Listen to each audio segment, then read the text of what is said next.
The whip cracked like thunder across the dusty main street of Prosperity, Colorado, but it was the scream that never came that made the crowd hold its breath. Spring of 1878 brought more than wildflowers to this frontier town. It brought a reckoning. A young bride in tatters, a tyrant's rage, and a stranger's blood would collide in those 60 seconds that changed everything. Before we ride into this storm together, drop a comment telling us what city you're watching from. Let's see how far this tale can travel across this wild country of ours. The morning had started the way most mornings did in Prosperity, Colorado, with the smell of fresh bread from Muller's Bakery mixing with the acrid tang of horses and dust that seemed to define every frontier town trying to claw its way towards civilization. The spring of 1878 had been generous, painting the surrounding mountains in shades of green that promised good grazing and better times ahead. The town itself sat in a valley that God seemed to have carved specifically for men with ambition and women with endurance, surrounded by peaks that touched the clouds and meadows that rolled like ocean waves frozen in time. But beneath that postcard perfection, Prosperity harbored the same rot that infected most towns where one man held too much power and too little conscience. Anna Whitfield had known this truth her entire 22 years of life, but she'd never felt it quite as keenly as she did now, standing in what remained of her wedding dress, hands bound behind her back with rough hemp rope that bit into her wrists. The dress, oh God, the dress had been her mother's, carefully preserved in tissue paper and lavender sachets for 15 years waiting for this day. The ivory silk, yellowed slightly with age but still beautiful, had made her feel like a princess when she'd put it on that morning. Her mother's sister, Aunt Clara, had wept as she'd fastened the buttons up Anna's back, each one a tiny pearl that had cost her father 3 months of salary back when such extravagances seemed possible. Now those same buttons were torn away, half the bodice ripped open to expose her chemise underneath. The skirt was caked with mud and dust from where they dragged her through the street. Her carefully pinned hair had come loose, auburn waves falling around her shoulders in wild disarray. Her face was streaked with tears and dirt, and her feet were bleeding because somewhere between the church and here, she'd lost both slippers.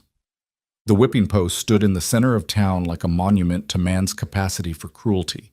It was just a thick wooden beam sunk deep into the ground, worn smooth by weather and stained dark by things Anna didn't want to think about. Iron rings had been driven into it at various heights, and it was to one of these that they'd planned to tie her. The crowd had gathered the way crowds always did when something terrible was about to happen, with a mixture of horror, fascination, and that particular cowardice that allowed good people to watch bad things unfold without lifting a finger to stop them.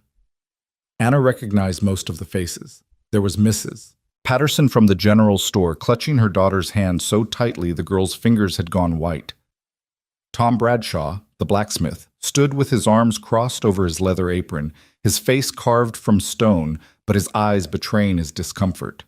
The Hendersons, the Clarks, the Morgans, all of them people who'd smiled at her in church, who'd complimented her preserves at the county fair, who'd told her what a lovely bride she'd make someday. None of them were smiling now. "Bring her forward," Silas Granger commanded, and his voice carried the weight of someone who'd never been refused anything in his life. Silas Granger. Even his name tasted like ashes in Anna's mouth. At 53, he was the wealthiest man in 3 counties, owner of the massive Double G Ranch that sprawled across nearly 40,000 acres of prime Colorado grazing land. He ran 5,000 head of cattle, employed 60 men, and had a house that people called the Mansion, even though it was barely a decade old.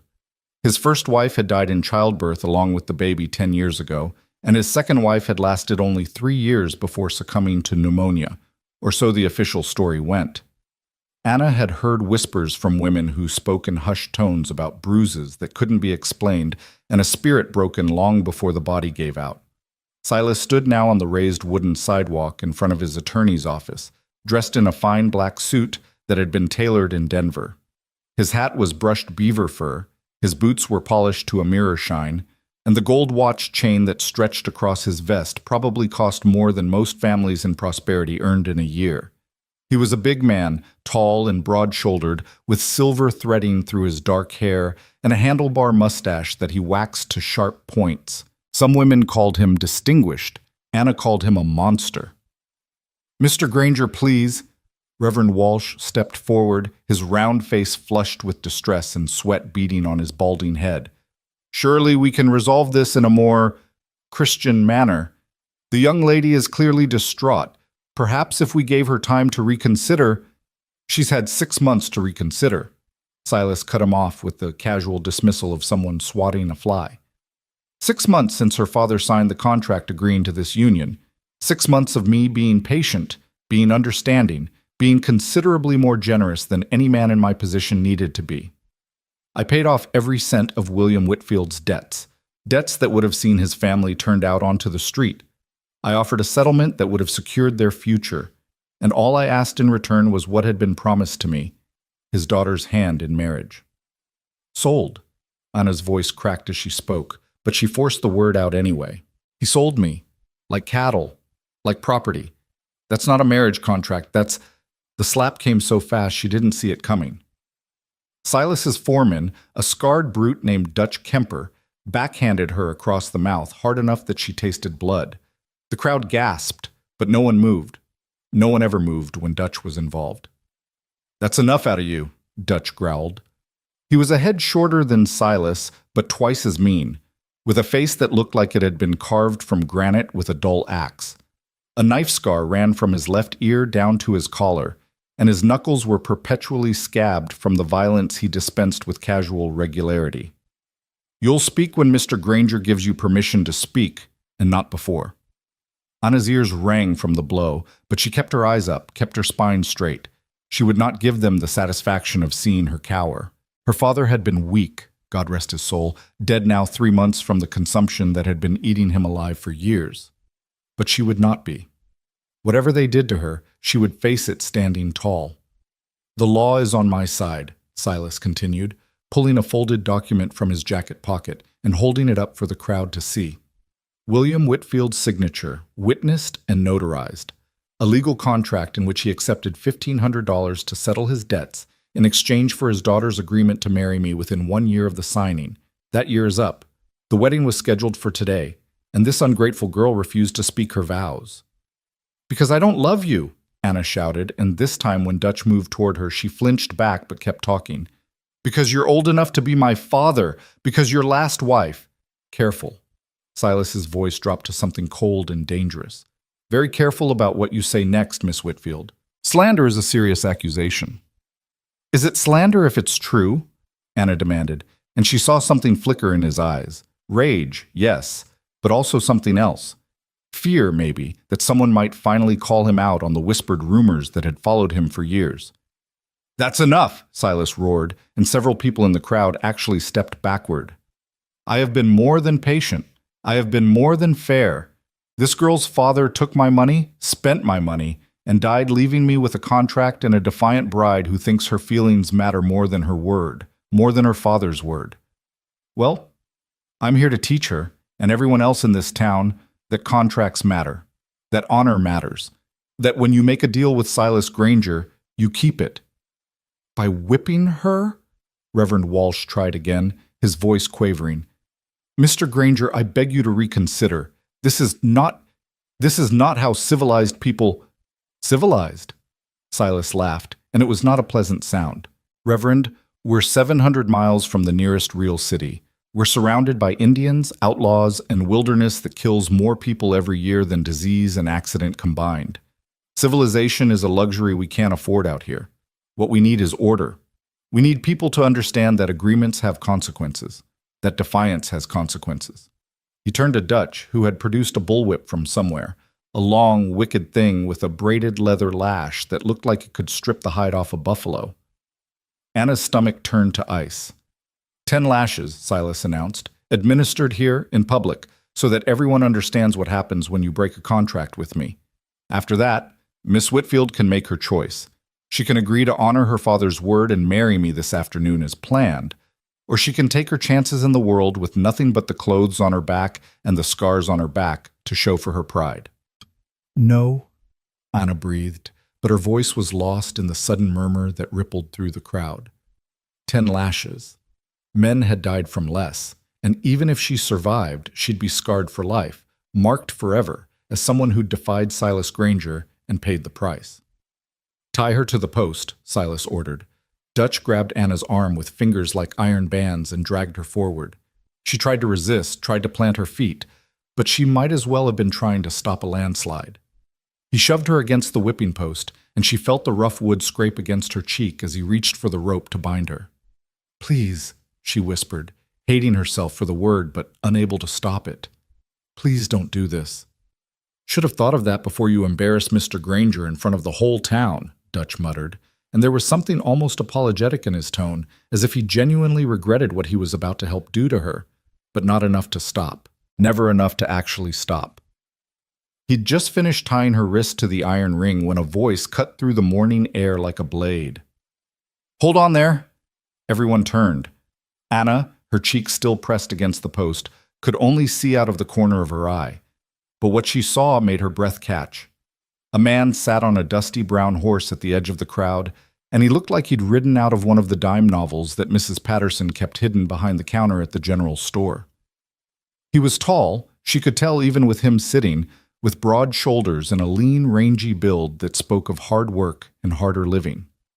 He wore a battered brown hat pulled low over his eyes, a faded blue shirt that had seen better days, and denim trousers tucked into scuffed leather boots.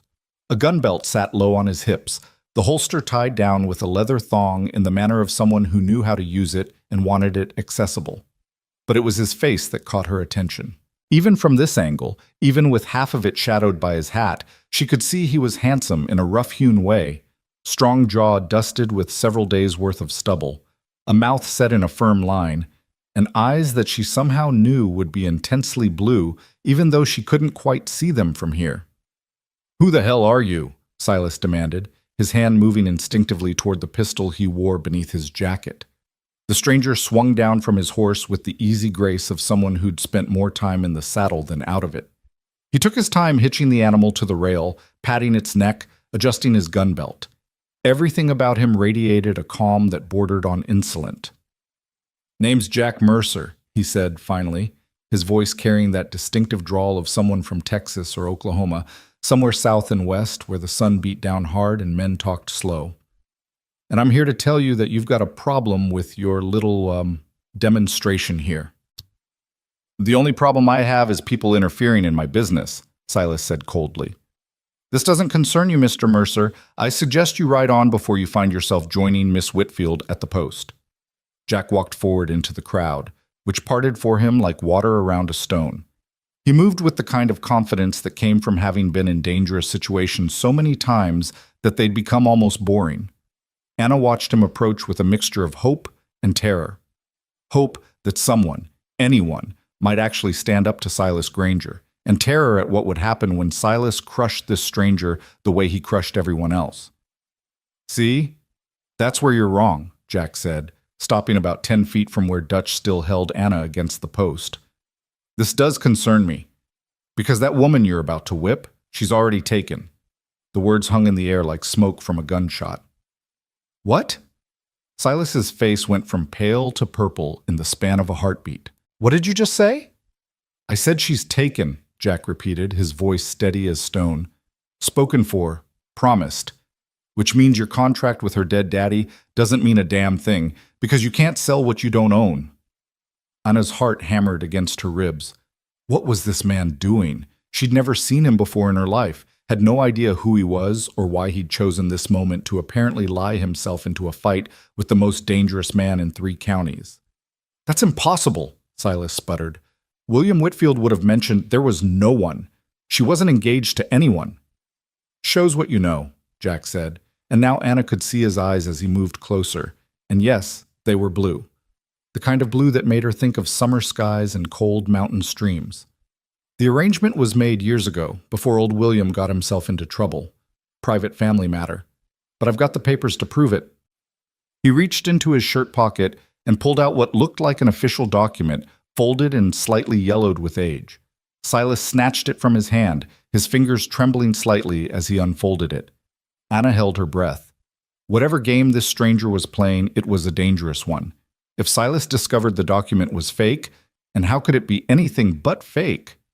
Then Jack Mercer would be lucky if he only got arrested.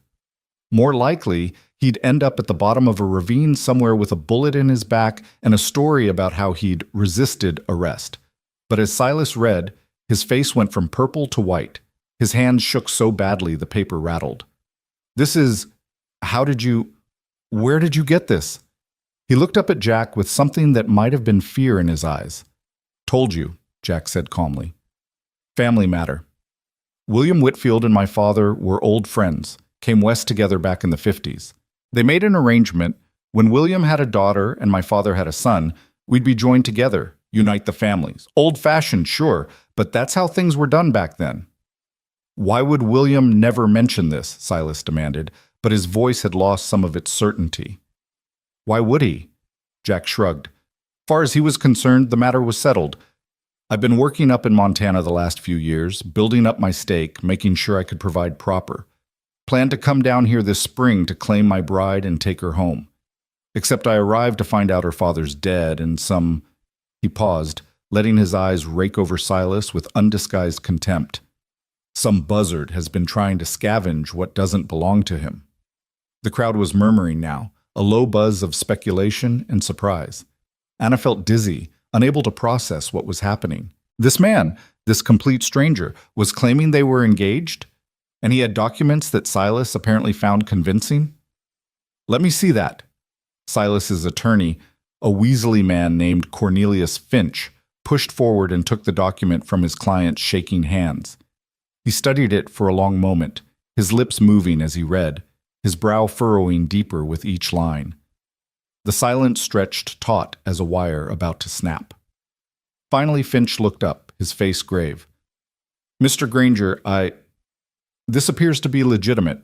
It's notarized, dated 15 years ago, signed by both William Whitfield and Jacob Mercer Sr. The terms are very specific. Upon the daughter reaching her 20th year, she would be promised to the son, with a land settlement from the Whitfield estate as dowry. But William's land was mortgaged to me, Silas protested. I hold the deed. You hold a mortgage, Finch corrected quietly. Not the same thing. And according to this document, the land in question, Section 42, the Eastern Meadow property, was specifically reserved from any future debt obligations precisely because it was meant to be Miss Whitfield's marriage settlement. That land is worth $3,000, maybe more. Silas looked like he might have a stroke. You're telling me William kept that from me? I'm telling you that according to this contract, which predates your arrangement with Mr. Whitfield by several years, this woman was already promised to another man, Finch said, which means your contract is void. You can't marry someone who's already legally bound to someone else. Anna couldn't breathe. This was insane. This was impossible. There was no Eastern Meadow property. Her father had mortgaged everything they owned to pay for her mother's medical care before she died.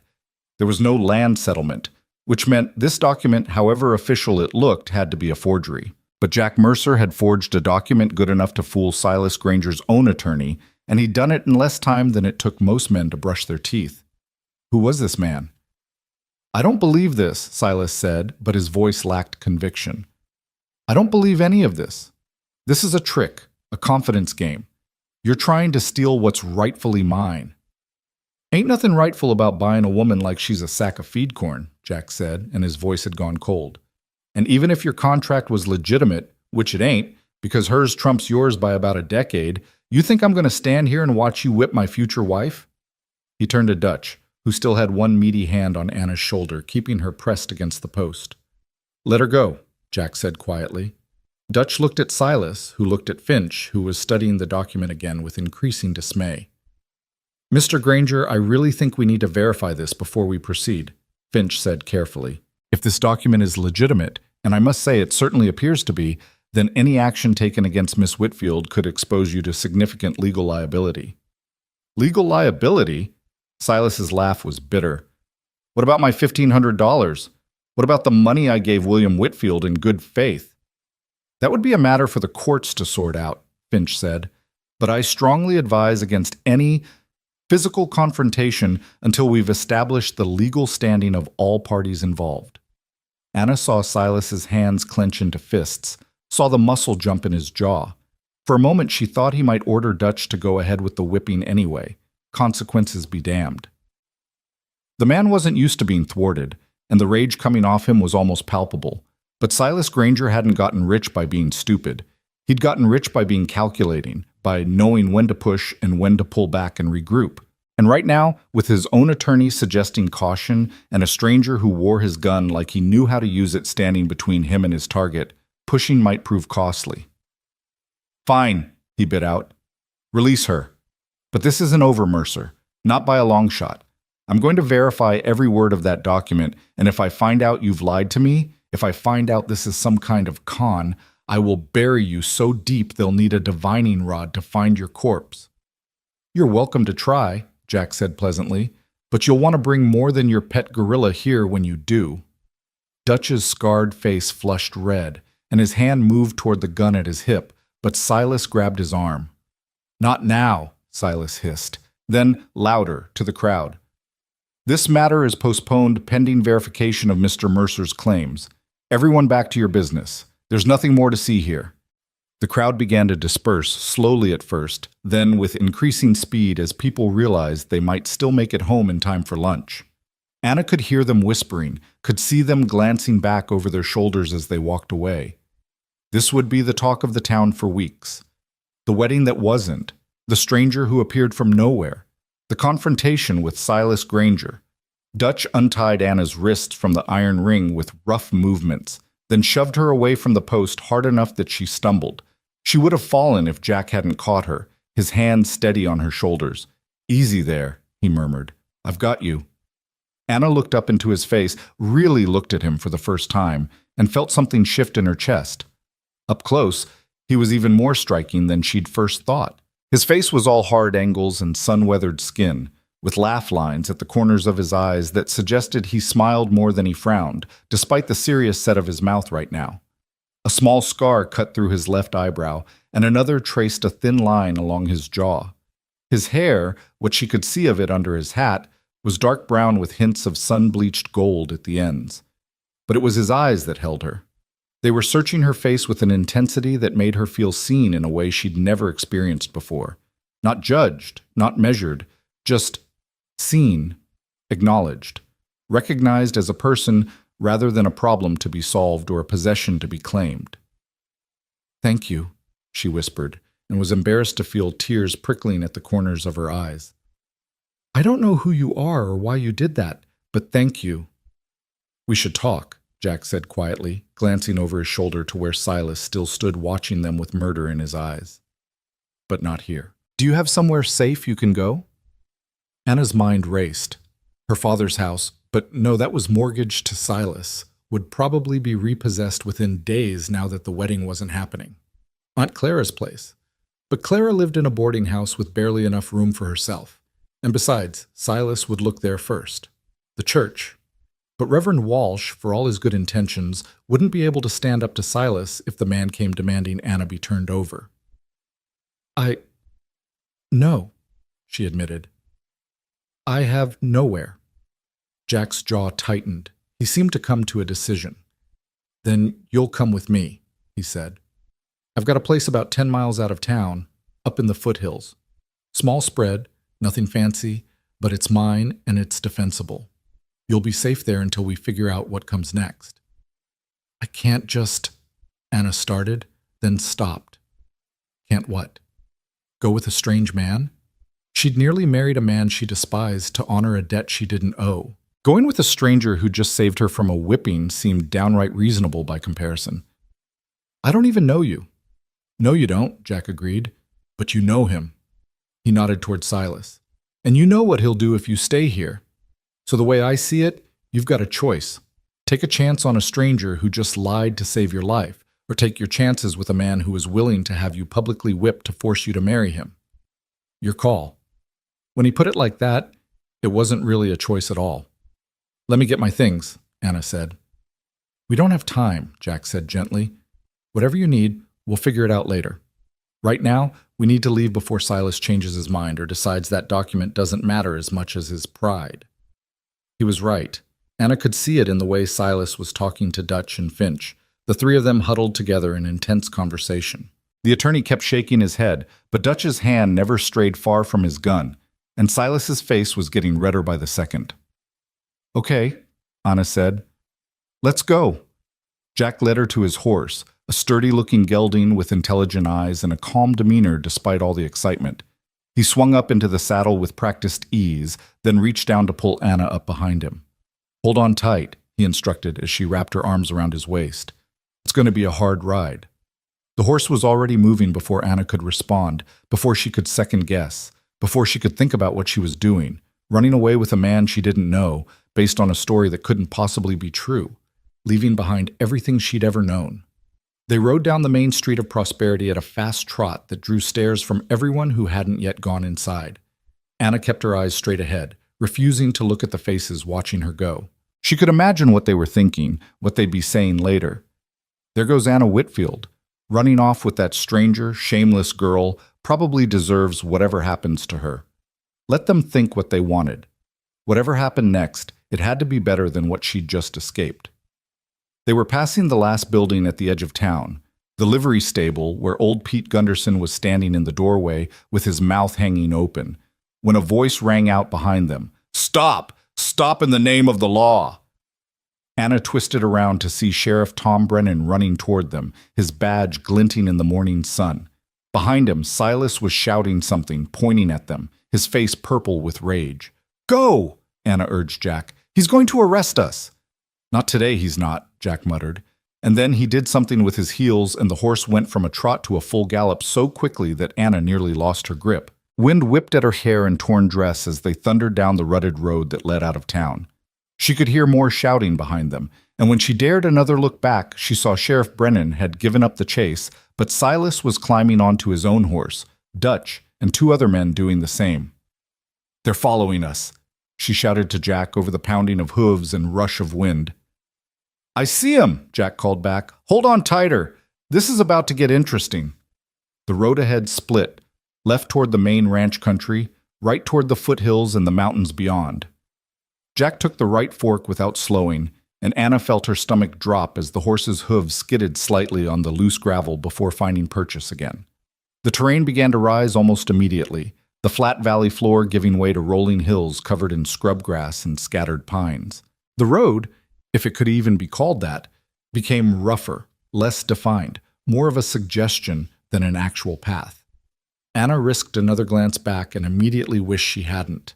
Silas and his men were gaining on them, their horses fresher and probably faster than Jack's already tired gelding. We're not going to make it, she said, trying to keep the panic out of her voice and failing completely. Sure we are, Jack said, but she could hear the strain in his voice, could feel the tension in his body as he urged the horse onward. Just need to make it to the ridge up ahead. Once we're in the trees, they won't be able to follow as easy. The ridge seemed impossibly far away, a dark line of pines that marked where the foothills gave way to serious mountain terrain. Between here and there lay open ground where they'd be completely exposed. A gunshot cracked through the air, and Anna screamed. The bullet kicked up dirt about 20 yards to their left, a warning shot, or maybe just bad aim at this distance. Damn it, Jack swore. Okay, change of plans. You know how to ride? What? I mean, yes, but good enough. Jack suddenly veered the horse toward a cluster of boulders off to the left of the path. The moment they were behind the rocks and out of direct line of sight, he reined in hard. Quick, get down! Anna slid off the horse, her legs nearly giving out when her feet hit the ground. The torn dress tangled around her ankles, and she had to grab onto Jack's stirrup to keep from falling. Jack dismounted in one smooth motion, already pulling his rifle from its saddle scabbard. Listen carefully, he said, his voice urgent but calm. There's a creek bed about 100 yards that way. He pointed east toward where Anna could now hear the faint sound of running water. Follow it upstream for about a quarter mile until you see a cabin. Just one room, kind of run-down looking, but it's solid. Wait for me there. If I'm not back by sundown. He hesitated, then reached into his saddlebag and pulled out a small leather pouch that clinked with the sound of coins. Take this. Follow the creek all the way up into the mountains. There's a mining camp about 2 days' ride north of here. Tell them Jack Mercer sent you. Ask for a man named Charlie Redbone. He'll help you get somewhere safe. Wait, you're not coming with me? Anna felt ice slide down her spine. What are you going to do? Buy you time to get away, Jack said simply. Those men back there, they're not going to stop just because we're hiding behind some rocks.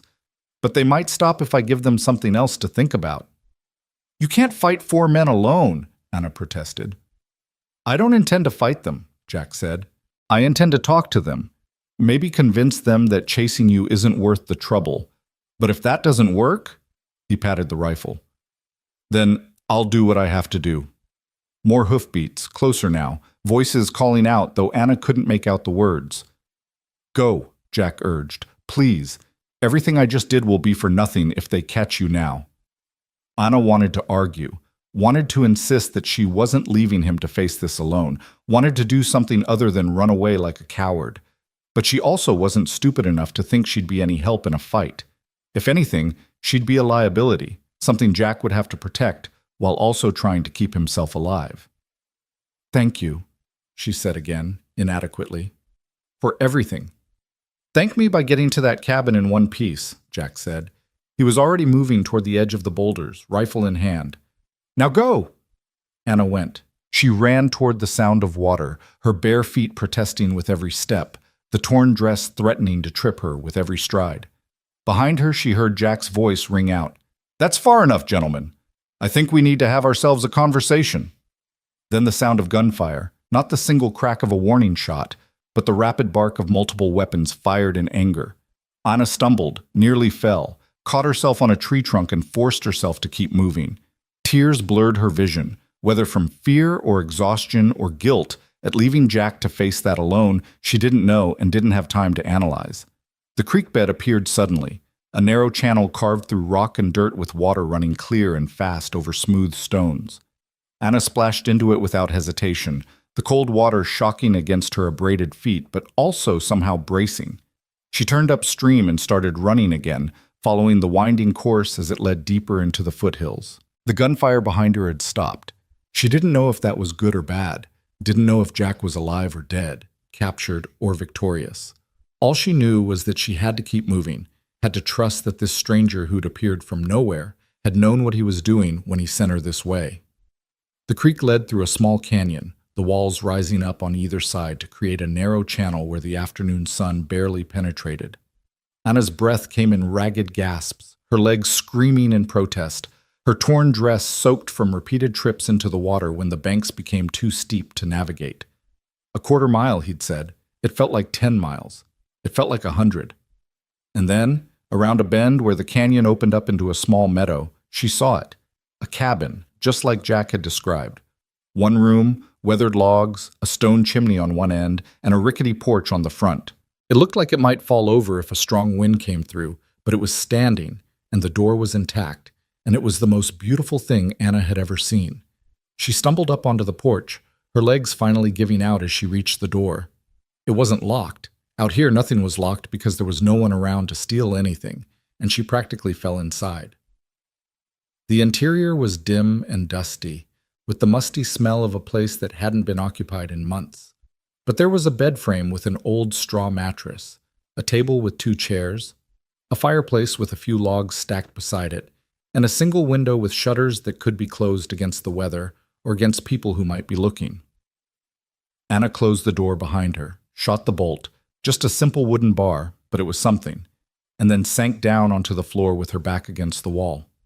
Only then, in the silence of that dusty cabin, did she finally let herself break down and cry. She cried for her father, dead and buried, who'd made such terrible choices trying to save his family that he'd nearly destroyed them instead. She cried for her mother, gone before any of this started, spared at least from seeing what her daughter's life had become.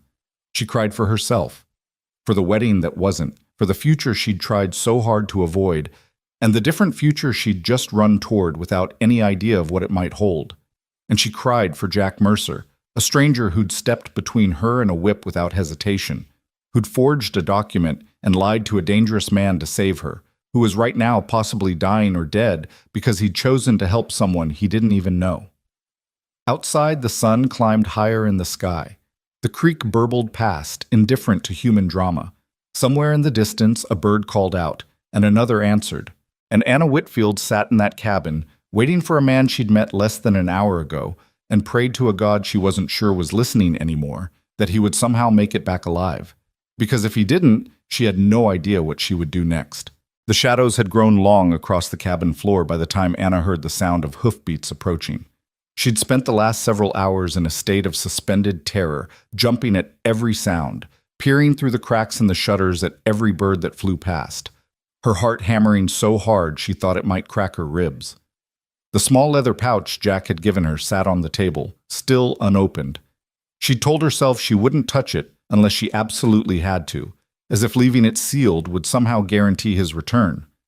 Now someone was coming, and she had no way of knowing if it was friend or foe. Anna pressed herself against the wall beside the window, trying to see out without being seen. The angle was wrong, and all she could make out was a dark shape moving through the trees along the creek bed. One rider, at least. Maybe more behind. The hoofbeats stopped. A long moment of silence followed, broken only by the sound of the creek and Anna's own ragged breathing. "Anna?"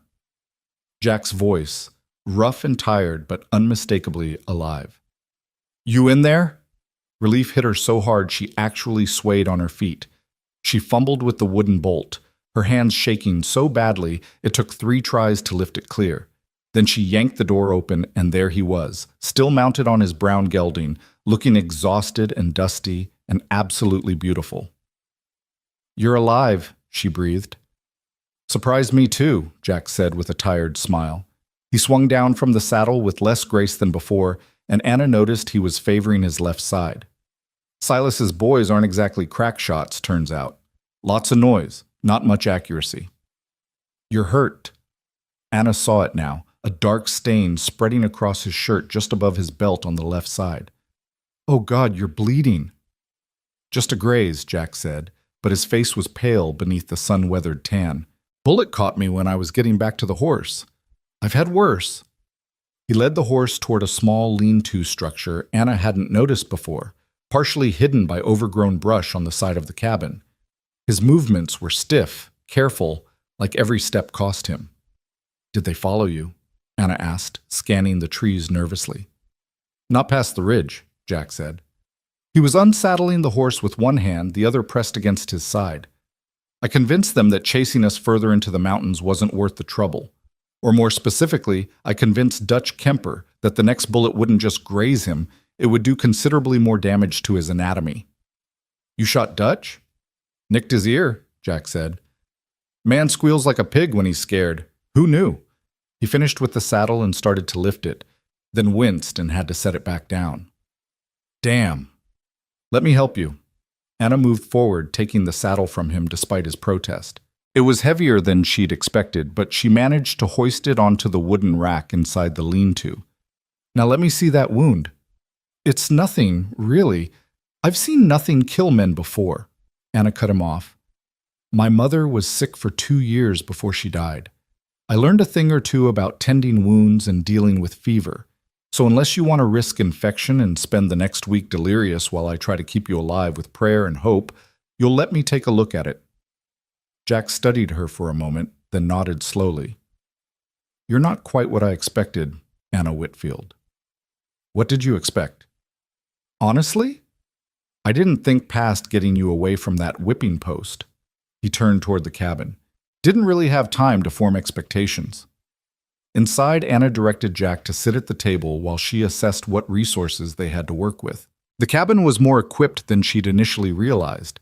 There were supplies tucked away in a wooden chest in the corner, including a tin of matches, some candles, a battered coffee pot, and most importantly, a bottle of whiskey and some relatively clean cloth that might have once been a shirt. "You've been here before," she said, more statement than question.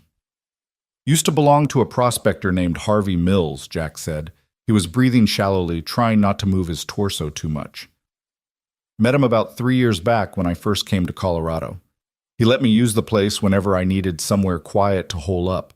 When he died last winter, just old age, nothing dramatic, he left it to me in his will, such as it was." Anna brought the whiskey and cloth to the table, along with one of the candles she'd lit to provide better light. "I'm going to need you to take off your shirt." Jack complied, unbuttoning with fumbling fingers and carefully shrugging out of the blood-stained fabric. Anna had to look away for a moment, Not from the wound, but from the sudden awareness that she was alone in a cabin with a half-naked man she'd met only hours ago. The impropriety of it would have sent Aunt Clara into vapors. But Aunt Clara wasn't here, and propriety was a luxury Anna could no longer afford. She forced herself to focus on the wound. He'd been right. It was a graze, the bullet having cut a furrow across his left side just above his hip. Not deep enough to have hit anything vital, but deep enough to bleed freely and leave a nasty wound that would need cleaning and binding. "This is going to hurt," she warned, uncorking the whiskey bottle. "Wouldn't be medicine if it didn't," Jack said, but his knuckles went white where he gripped the edge of the table. Anna poured the whiskey directly onto the wound. Jack made a sound that was half gasp, half curse, every muscle in his torso going rigid. She worked quickly, using the cleanest part of the cloth to wipe away blood and debris, then poured more whiskey to make sure it was thoroughly cleaned. "You trying to kill me or save me?" Jack managed through gritted teeth. "Save you," Anna said, "though I can see how you might be confused." She tore strips from the cloth and began wrapping them around his torso, binding the wound tight enough to stop the bleeding, but not so tight as to restrict his breathing. "My mother used to say that if medicine didn't make you want to curse God and all his angels, it probably wasn't doing its job." "Your mother sounds like she was a wise woman." "She was." Anna tied off the bandage and sat back, studying her work. It wasn't pretty, but it would do. "She was also kind and patient and everything I'm not. She would have known what to do in this situation. She would have had a plan." "You got yourself here in one piece," Jack pointed out. "That's more plan than most people manage when they're running for their lives." Anna moved to the fireplace, needing something to do with her hands. There was kindling in a small box beside the hearth, and she began arranging it mechanically, the way her mother had taught her years ago. Small pieces first, then larger, building up a structure that would catch easily and burn steadily. "I need to ask you something," she said, not looking at him. "That document you showed Silas, the contract between your father and mine, that was a forgery, wasn't it?" The silence stretched long enough that Anna finally turned to look at him. Jack was pulling his ruined shirt back on, his face unreadable in the dim light. "Does it matter?" he asked finally. "It matters to me." Anna struck a match and touched it to the kindling. The flames caught immediately, eager and bright. "I need to know if I'm running from one lie into another." Jack was quiet for a long moment, watching the flames grow. When he spoke, his voice was careful, measured. "The document was real," he said. "The signatures were real. William Whitfield and Jacob Mercer Sr., my father, really did make an arrangement about 15 years ago. But it wasn't about you." Anna turned fully to face him now. "I don't understand." "My father and yours were friends, like I said. Partners, actually, back in the early days. They came west together in the 50s during the gold rush, worked claims together, watched each other's backs when things got rough.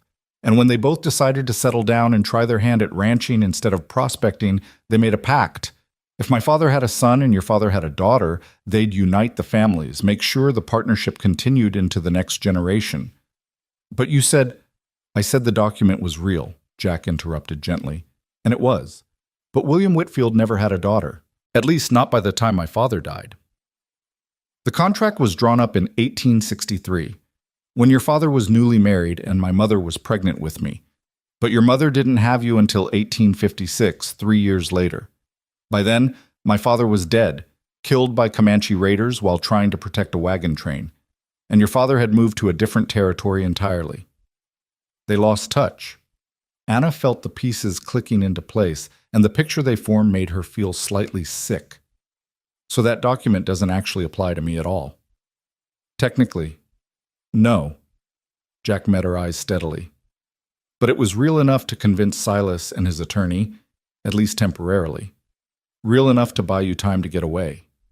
"You forged the date," Anna said, seeing it now. "The document was real, but you changed the year to make it look like the arrangement was made after I was born." "Changed a 6 to a 3, Jack confirmed. "Not difficult if you've got steady hands and the right kind of ink. I've had that document for years, carried it with me as a sort of keepsake from my father. Never thought I'd actually use it for anything, but when I rode into Prosperity this morning and saw what was happening..." He shook his head. "I had to do something." "Why?" The question burst out of Anna before she could stop it. Why would you risk your life for someone you don't even know? Why would you lie and forge documents and get shot defending a complete stranger? Jack was quiet for a long moment, his eyes distant, seeing something Anna couldn't see. Because 3 years ago, in a town not much different from Prosperity, I watched a man get lynched for a crime he didn't commit, he said finally. He was a drifter. Nobody knew him. Nobody spoke up for him. The town marshal was corrupt. The local cattle baron wanted someone to blame for his missing stock, and this poor bastard was convenient. They strung him up from an oak tree in the center of town, and I stood there with everyone else and watched it happen. His voice was flat, emotionless, but Anna could hear the weight behind it. I told myself it wasn't my business. Told myself I was just passing through, that getting involved would only cause trouble, that one man couldn't make a difference anyway. I told myself a lot of things, and then they kicked the barrel out from under his feet, and I watched him die, knowing I could have at least tried to stop it, knowing I didn't. Jack, found out 2 weeks later that they caught the real rustlers, Jack continued. The man they hanged was innocent, just unlucky enough to be in the wrong place at the wrong time, and nobody cared enough to give him the benefit of the doubt. He died because people like me chose to do nothing. He looked at Anna now, and his eyes were haunted. So when I rode into Prosperity this morning and saw you at that whipping post, saw the look on your face and the whip in Dutch Kemper's hand, I knew I had a choice. I could ride on by and tell myself it wasn't my business. Or I could do something, even if it was stupid, even if it was reckless, even if it meant lying and forging documents and probably getting myself killed. I chose to do something, and I'd make the same choice again. The fire crackled in the silence that followed. Anna felt tears pricking at her eyes again, but they were different tears this time. Not fear or despair, but something warmer, something that felt almost like hope. "Thank you," she said softly, "for choosing to do something, for choosing me." "Don't thank me yet," Jack said with a tired smile. "We're not out of this mess by a long shot. Silas Granger isn't the kind of man who lets things go. That document bought us time, but once he figures out the truth, and he will figure it out, he's going to come after us with everything he's got." "What do we do?" "For tonight, we rest, get some sleep, let my side heal up a bit, figure out our next move in the morning when we've both got clearer heads." Jack stood up carefully, testing his wound. "There's only one bed, but I can sleep on the floor." "Don't be ridiculous," Anna cut him off. "You're injured. You take the bed, I'll be fine by the fire." "Anna, I'm not arguing about this," she said firmly. "You got shot protecting me. The least I can do is let you sleep somewhere comfortable." Jack looked like he wanted to argue, but another wince of pain seemed to decide him. "Just for tonight. Tomorrow we'll work out something more appropriate." He moved to the bed and lowered himself onto the straw mattress with a suppressed groan. Anna turned her attention back to the fire, feeding it larger pieces of wood now that the initial flames had caught well. The sun was setting outside, painting the walls with streaks of orange and gold that faded slowly to purple and then to darkness. "Anna?" Jack's voice was drowsy, pain and exhaustion catching up with him. "Yes?" "That thing I said earlier about you being already taken. I know it was just a lie to get Silas off your back, but..." He paused. "If you want to make it true, I meant what I said. About taking you somewhere safe. About making sure you're provided for. I'm not a rich man, and I'm not offering you anything fancy. But I've got a small ranch up in Montana, about 300 acres with good grazing and a decent house. Nothing like what Silas could give you, but it's honest and it's mine, and you'd be safe there." Anna turned to look at him, but his eyes were already closed, his breathing evening out into the rhythm of sleep. She wasn't sure if he'd even heard himself make the offer, or if he'd remember it in the morning. She sat by the fire long into the night, watching the flames dance and thinking about choices. About her father's choices that had led to this mess. About Jack's choice to step in when he didn't have to. About the choice she'd made to run with a stranger rather than submit to a man she despised.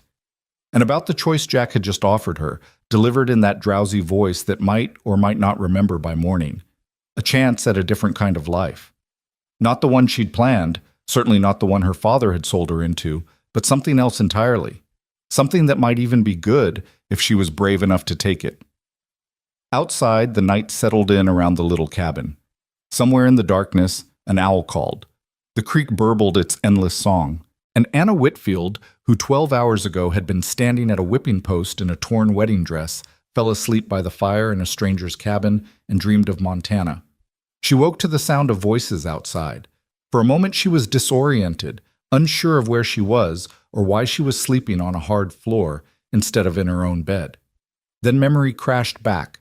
The whipping post, Jack Mercer, the desperate ride into the foothills, and she was instantly awake, her heart pounding. The voices were low, male, trying to be quiet but not quite succeeding. At least 3 of them, maybe more, and they were close, probably right outside the cabin. Anna looked toward the bed. Jack was awake too, sitting up carefully with one hand pressed against his bandaged side. He held a finger to his lips, then pointed to the corner of the cabin where his gun belt hung on a peg. Anna nodded and moved as quietly as she could to retrieve it, bringing it to him along with the rifle that had been leaning against the wall. "Sure this is the place?" one of the voices was saying. "It's the only structure for 5 miles," another voice responded, and Anna's blood went cold. She recognized that voice. Dutch Kemper.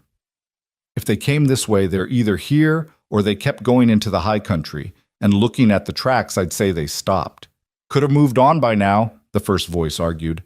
"On foot? With her in a torn dress and him bleeding? No way they got far." That was Dutch again. "Besides, I saw smoke from the chimney earlier. Someone's here." Jack had strapped on his gun belt and was checking his rifle, making sure it was loaded. He caught Anna's eye and gestured for her to get behind him, to put the bed between her and the door. She shook her head stubbornly. If there was going to be a fight, she wasn't going to cower in the corner like a frightened child.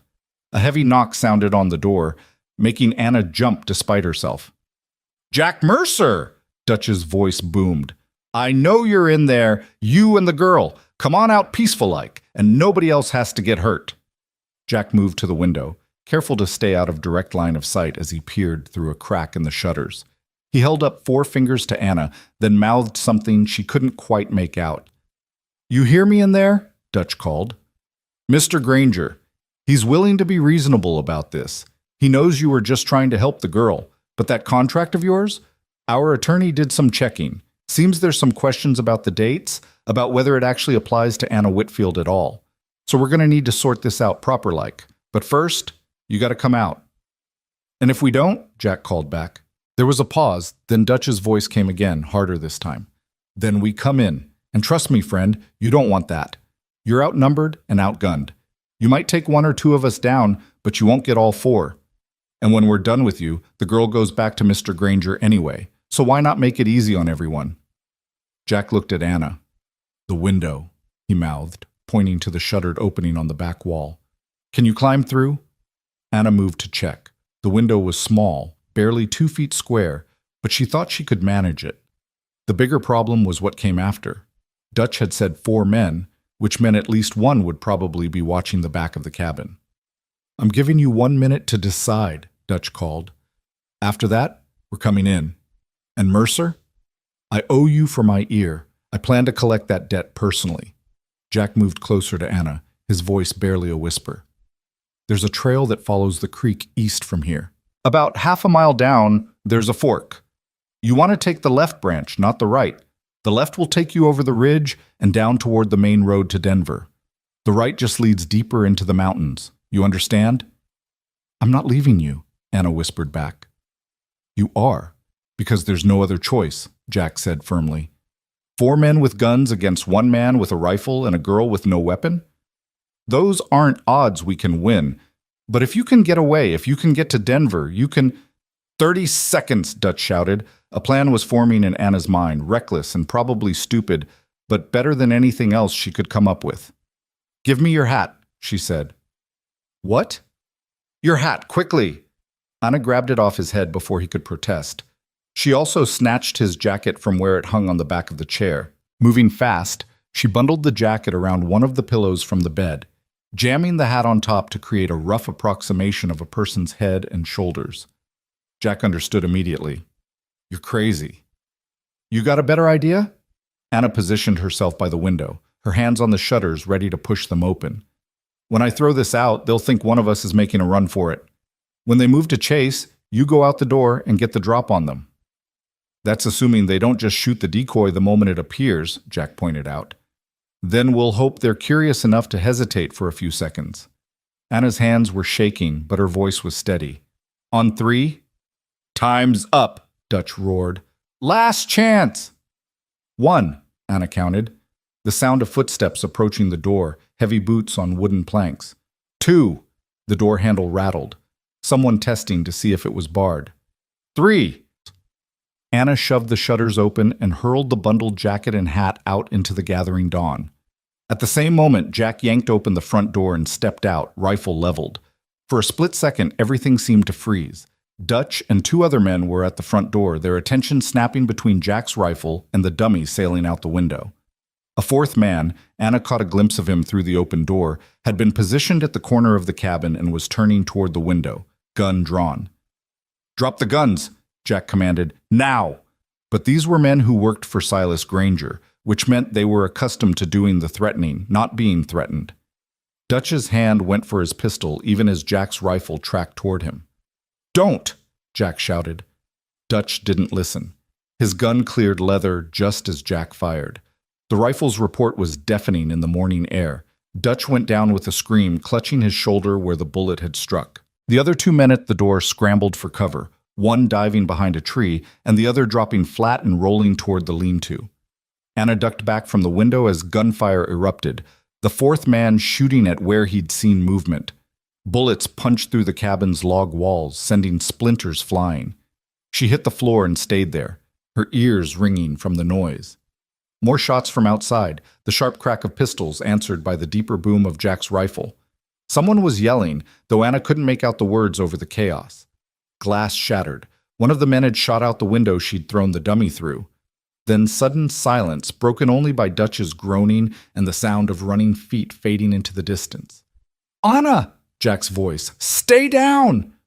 She heard him moving, the sound of his boots on the porch. A moment later, he appeared in the doorway, still holding his rifle, breathing hard. Blood had seeped through his bandage, a dark stain spreading across his shirt. They ran? Anna asked, slowly getting to her feet. Her whole body was shaking now, adrenaline making her feel simultaneously energized and exhausted. 2 of them did, Jack said. He was watching the trees carefully, rifle still at the ready. Dutch is down and the 4th one, the one who was watching the back. He's not getting up again. It took a moment for Anna to understand what he was saying. When she did, her stomach lurched. You killed him. Didn't have much choice in the matter, Jack said quietly. His face was grim. He was shooting at you. I ended the threat. Outside, Dutch was still groaning, curled up on the ground with his hand pressed to his bleeding shoulder. Jack walked over to him and kicked his gun away, then grabbed him by his good arm and hauled him roughly to his feet. Where's Silas? Jack demanded. Go to hell, Dutch spat, but the words lacked conviction. He was pale, his face sheened with sweat. I can make this easy or hard, Jack said conversationally. Easy as I bind up that shoulder, give you a horse, and send you back to town with a message for your boss. Hard as I leave you here bleeding and let you explain to him why you failed. Your choice. Dutch glared at him with pure hatred, but he was also a practical man. He's back in town, he admitted. Didn't come himself because he wanted distance from whatever happened here. Sent us to bring her back. Quietly if possible. And if not quietly? Then however we could manage it. Dutch looked at Anna with something that might have been pity. Girl, you got no idea the hornet's nest you kicked over. Mr. Granger, he's not just angry anymore. He's humiliated.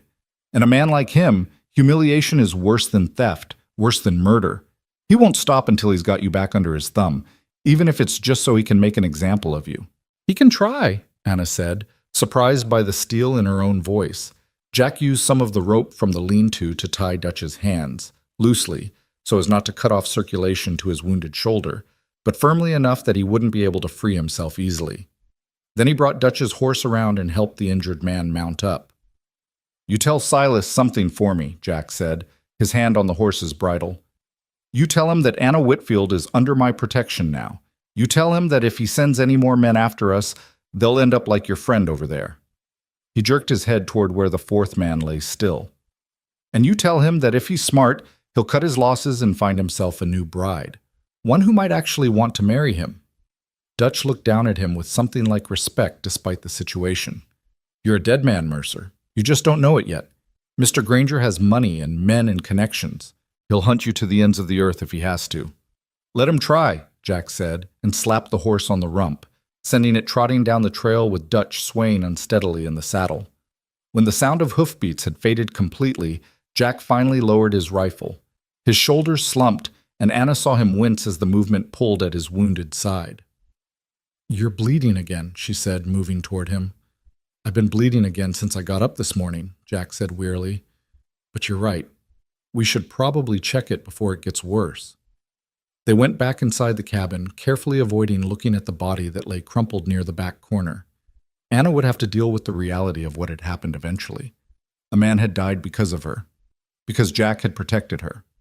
But right now she needed to focus on keeping Jack alive. His bandage was soaked through, and when Anna carefully unwrapped it, she saw that several of the stitches had pulled loose. The wound was bleeding steadily, though not at the alarming rate that would suggest an artery had been hit. "This needs to be sewn up properly," she said. "That whiskey treatment last night was emergency care, but you need actual stitches or this isn't going to heal right." "You know how to stitch?" Jack asked. "I've sewn up my share of cuts and gashes over the years," Anna said. "My father was always having accidents on the farm. Never anything this big, but the principle should be the same." She found a sewing needle in the small chest of supplies. Harvey Mills had apparently been prepared for most emergencies, and used the remaining whiskey to sterilize it as best she could. Thread was more of a challenge, but Jack produced some fishing line from his saddlebag that would serve. "This is really going to hurt," Anna warned. "Just do it quick," Jack said. He'd braced himself against the table, his face already pale from blood loss. "And maybe talk while you work. Give me something to focus on besides the pain." Anna threaded the needle with trembling fingers. "What do you want me to talk about?" "Anything. Tell me about your life before all this. Before Silas." Anna pressed the needle through the edge of Jack's torn flesh, and he sucked in a sharp breath but didn't cry out. She pulled the thread through carefully, then made another stitch. "My life before this was quiet," she said, trying to keep her voice steady and conversational despite the gruesome work. "Almost boring, actually. I helped my father run the farm after my mother died. We grew corn and potatoes, kept some chickens, had a milk cow. It wasn't much, but it was ours. Or at least it felt like ours, until I found out how much debt my father had accumulated." Another stitch. Jack's knuckles were white where he gripped the table. "He tried to hide it from me," Anna continued. "Tried to protect me from knowing how bad things had gotten. The debts were from my mother's illness. The doctors, the medicines that didn't work, the specialists he brought in from Denver who charged a fortune and couldn't do anything except confirm she was dying. He would have sold everything we owned to save her if he could have, and when she died anyway, he was left with nothing except bills and guilt. That's when Silas made his offer," Jack said through gritted teeth. "That's when Silas saw an opportunity," Anna corrected. She was halfway through now, the wound slowly closing under her inexpert stitching. He showed up one day with his fancy clothes and his polite words and his offer to help our family. $1,500 to clear all the debts, plus a monthly stipend to keep the farm running. And all my father had to do was promise that I'd marry him within the year.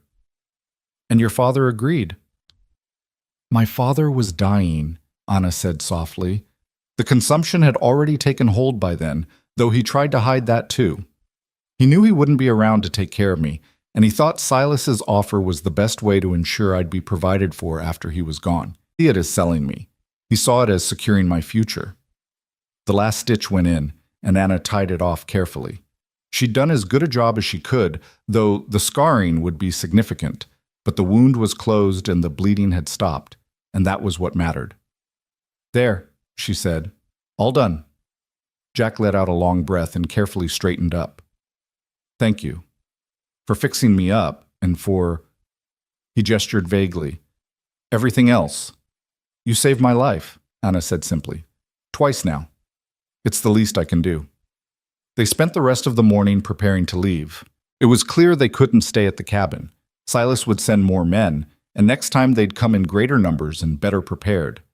Jack wanted to head for his ranch in Montana, but that was weeks of travel even under ideal conditions, and with his injury and the likelihood of pursuit, it would be even longer.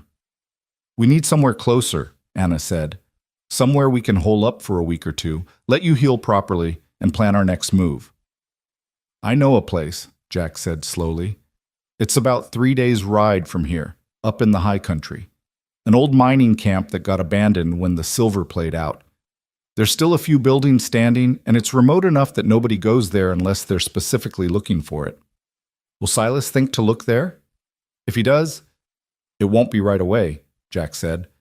He'll expect us to run for civilization, Denver or maybe Santa Fe. He won't expect us to head deeper into the wilderness. It was as good a plan as any. They packed what supplies they could carry, the whiskey, the remaining food stores, blankets, Jack's spare ammunition, and loaded everything onto the horse.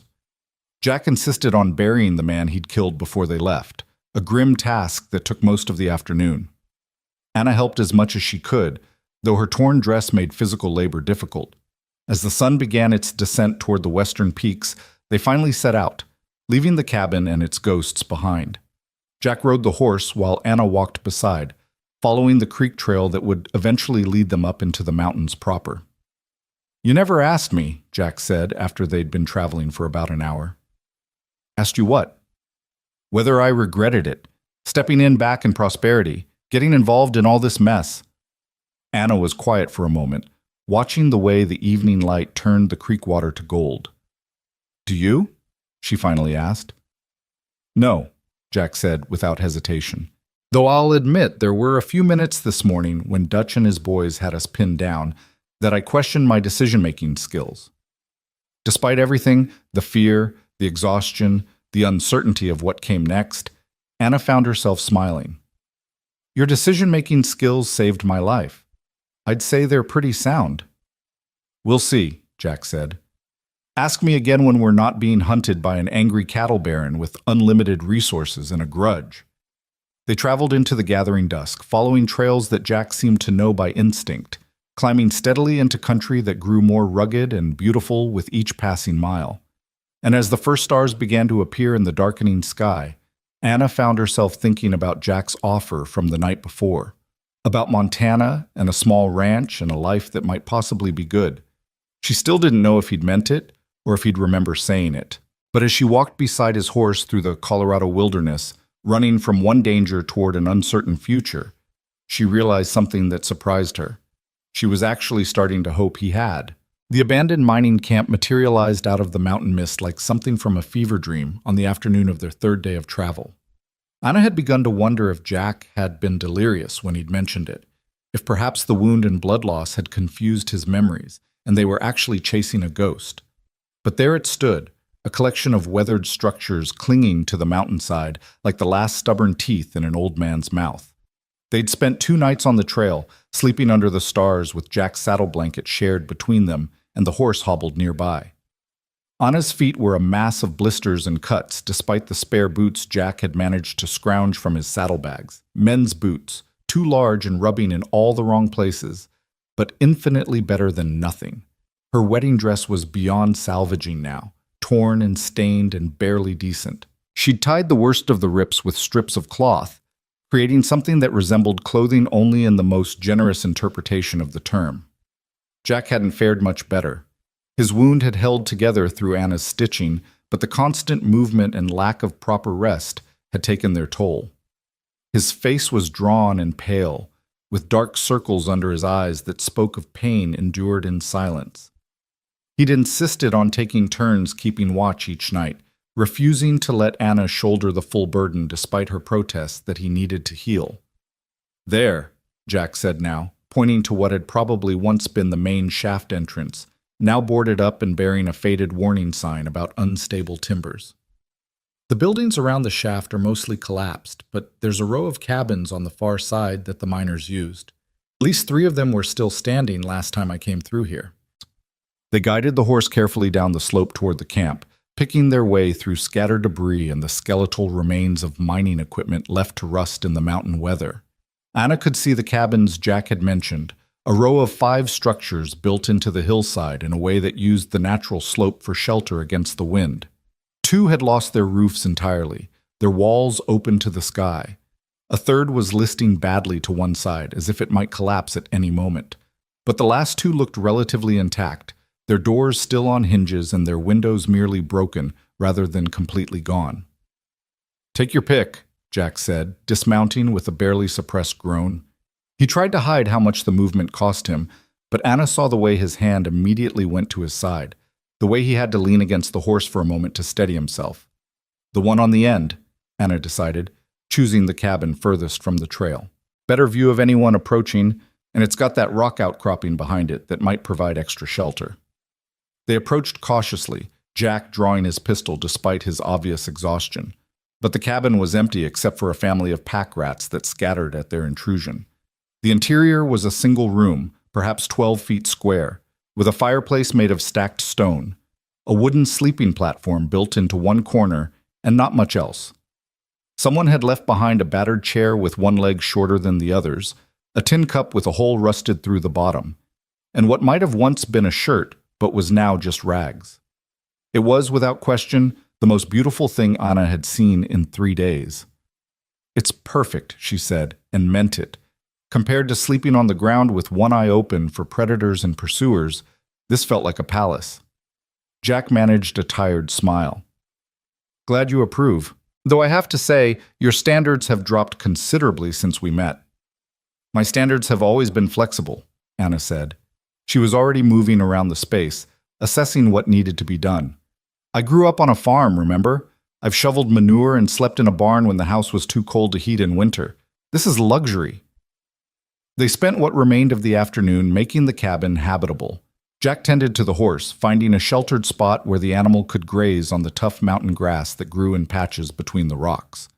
Anna swept out the worst of the debris with a makeshift broom fashioned from pine branches, drove out the remaining pack rats with a stick, and tested the fireplace to make sure the chimney would draw properly.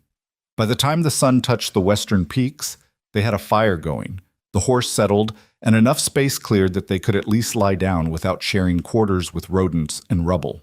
It wasn't comfortable, but it was safe, and right now that was all that mattered. "We should eat," Anna said, assessing their supplies. They'd brought dried beef, some hardtack that was only slightly less tough than leather, coffee, and a few tins of beans. Not exactly a feast, but it would keep them alive. "And then you need to rest, really rest, not this half-sleeping, one-eye-open thing you've been doing." "We need to keep watch." "I'll keep watch," Anna interrupted firmly. "You've been doing it for 2 nights straight and you're about to fall over. I can wake you if anything happens." Jack looked like he wanted to argue, but another wince of pain seemed to change his mind. "Just for a few hours," he conceded. "Then we switch."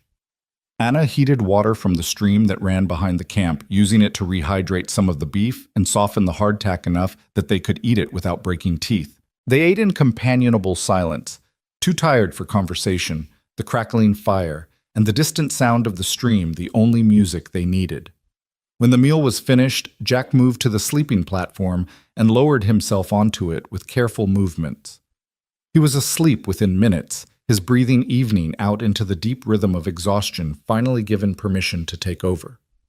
Anna sat by the fire and watched him sleep. In repose, some of the hardness left his face, making him look younger than she'd initially thought. 30, maybe, or close to it. Young enough to still have most of his life ahead of him, old enough to have accumulated the scars and stories that made a man interesting.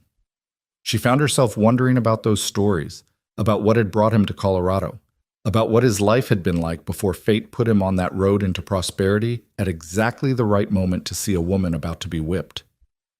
The night deepened around them. Anna fed the fire and kept watch, listening to the sounds of the mountains settling into darkness. An owl called somewhere in the distance. The stream murmured its endless conversation with the stones. And gradually, despite her best intentions, her own exhaustion began to pull at her, making her eyes heavy and her thoughts slow.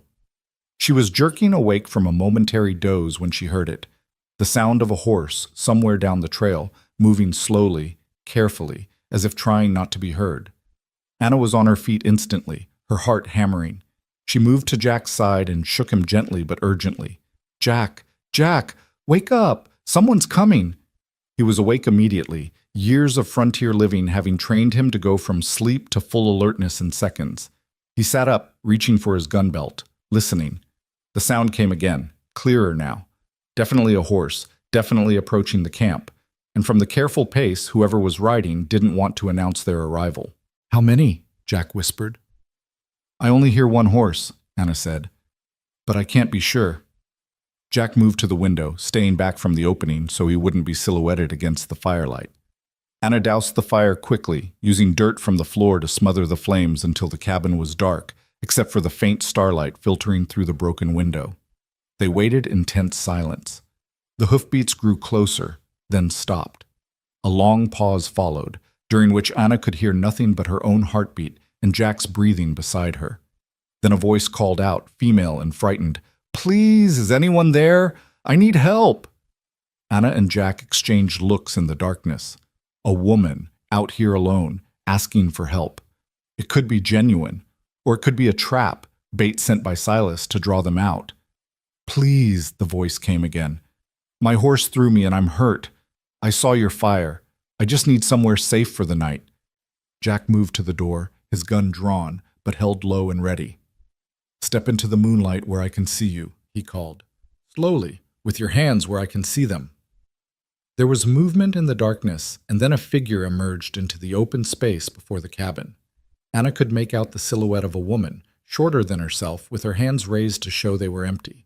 She was limping badly, favoring her left leg. "I'm not armed," the woman said. "I'm alone. I just need help." Jack studied her for a long moment, then seemed to come to a decision. "Anna, get the fire going again, and keep my rifle handy, just in case." He raised his voice.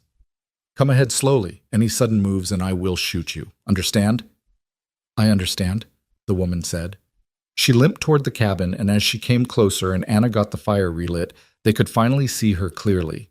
She was young, perhaps 25, with dark hair pulled back in a braid that had come partially undone. Her clothes were practical riding gear, split skirts, a man's shirt, boots, but they were well made, expensive. Her face was smudged with dirt and streaked with tears, and she was indeed limping heavily. "What happened?" Anna asked, helping the woman to the rickety chair once she'd made it inside. "I was traveling to Denver from a mining camp further north," the woman said. Her voice carried the educated accent of someone who'd grown up with money and schooling. "My escort got into a fight with some men over a card game 2 nights ago.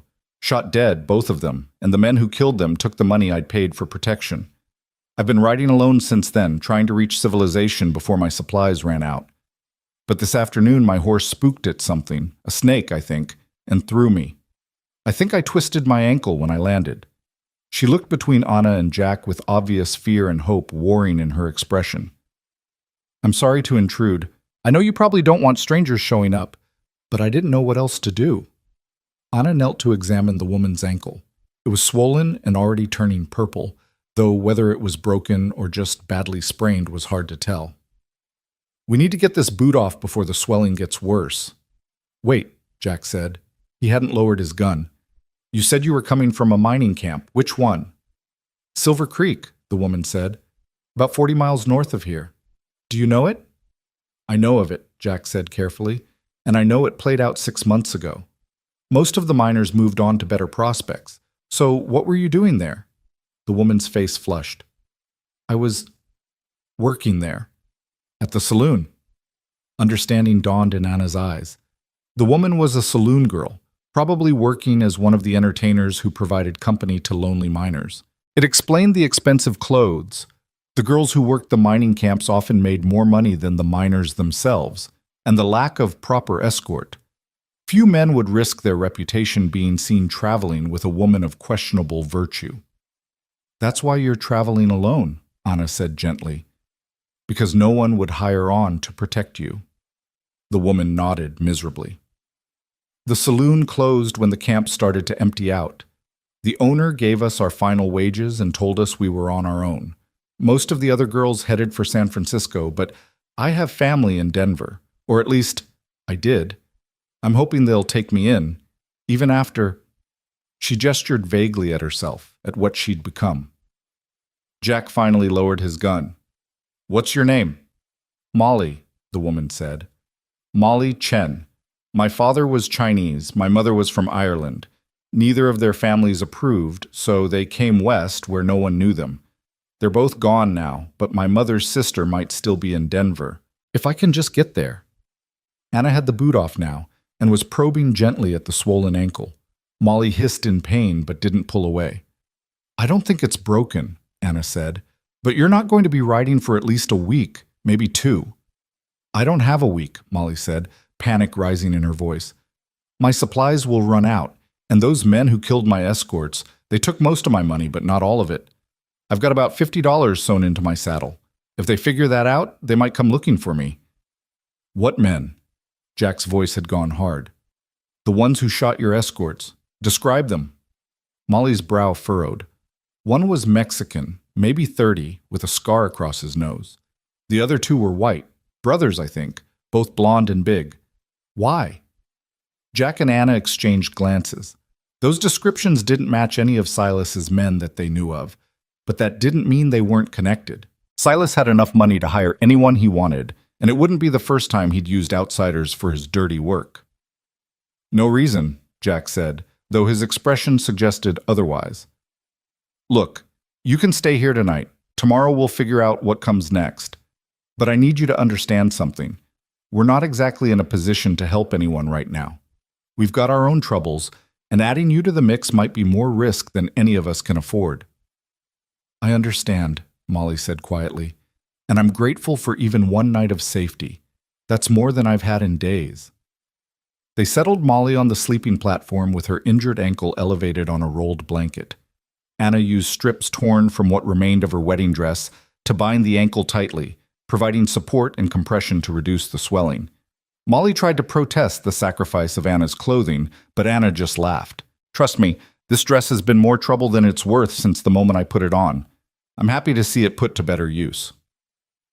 As the night deepened, they took turns telling their stories. Molly learned about Anna's near-forced marriage, about Jack's intervention, about the chase and the fight at the cabin, and their flight into the mountains.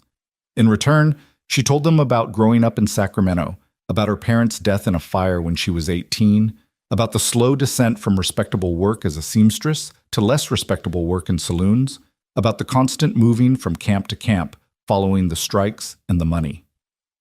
I'm not proud of what I became, Molly said softly. But I survived. And in the end, that's what matters, isn't it? We do what we have to do to survive.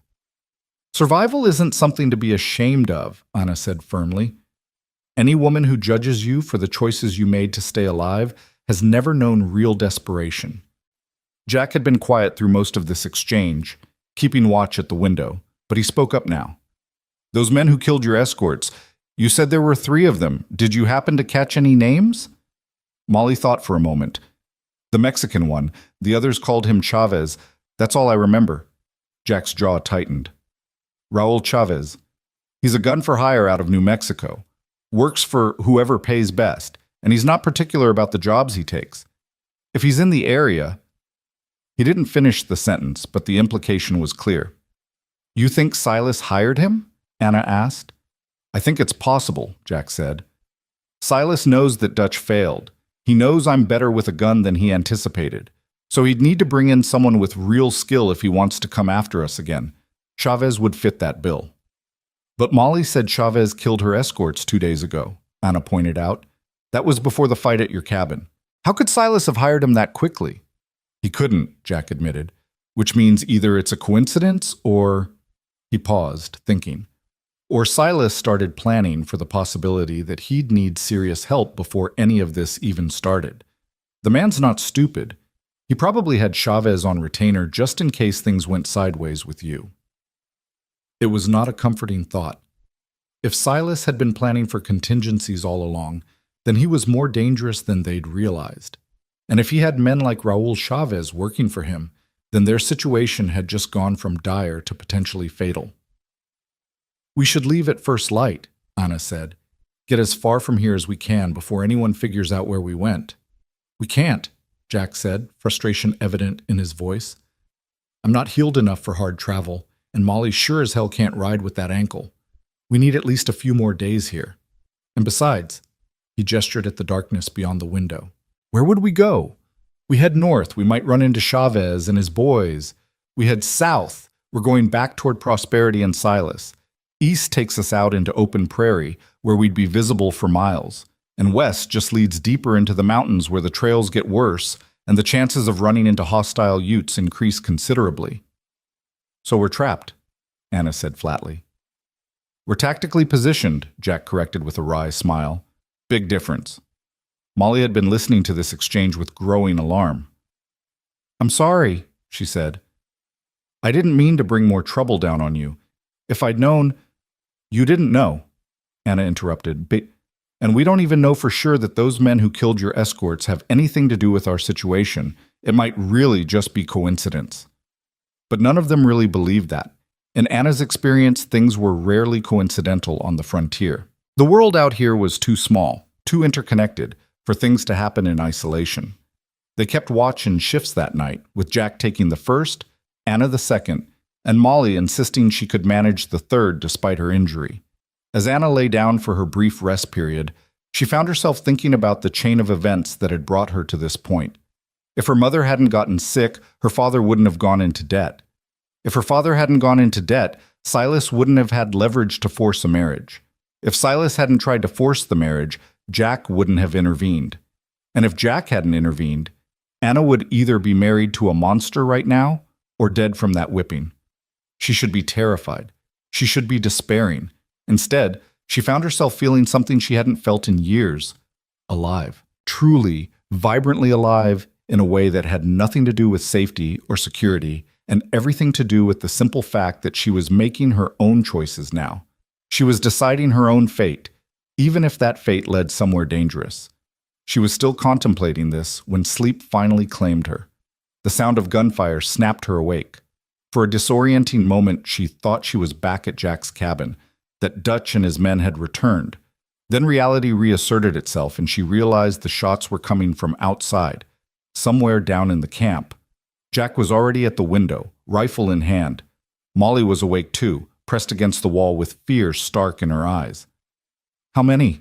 Anna asked, grabbing Jack's pistol from where it lay on the floor. Can't tell, Jack said.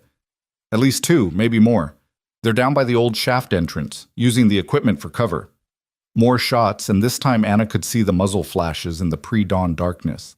Whoever was out there wasn't shooting at their cabin specifically. They were shooting at something else, or someone else. There, Molly pointed. By that collapsed cabin. Someone's running. Anna saw it too, a figure sprinting from one piece of cover to another, moving with the desperate speed of someone being hunted. As the person passed through a patch of moonlight, Anna caught a glimpse of long hair and a smaller stature. It's a woman, she breathed. The figure made it to cover behind a rusted ore cart just as bullets kicked up dirt where she'd been standing. She returned fire with a pistol, 3 quick shots that had one of the attackers yelping and ducking back behind the shaft entrance. She can shoot, Jack observed with a hint of admiration. But she's outnumbered and low on ammunition if I'm reading this right. They'll flank her within a few minutes. We have to help her, Anna said. We don't know who she is or what this is about, Jack pointed out. Could be claim jumpers fighting over a played-out mine. Could be a personal vendetta. Could be a lot of things that aren't our concern. Could be more of Silas's men, Anna countered. And even if it's not, are we really going to sit here and watch while someone gets killed? Jack was silent for a moment, then sighed. You know, you're going to get me killed with this conscience of yours. You're the one who stepped in to save me, Anna reminded him. This is your influence, not mine.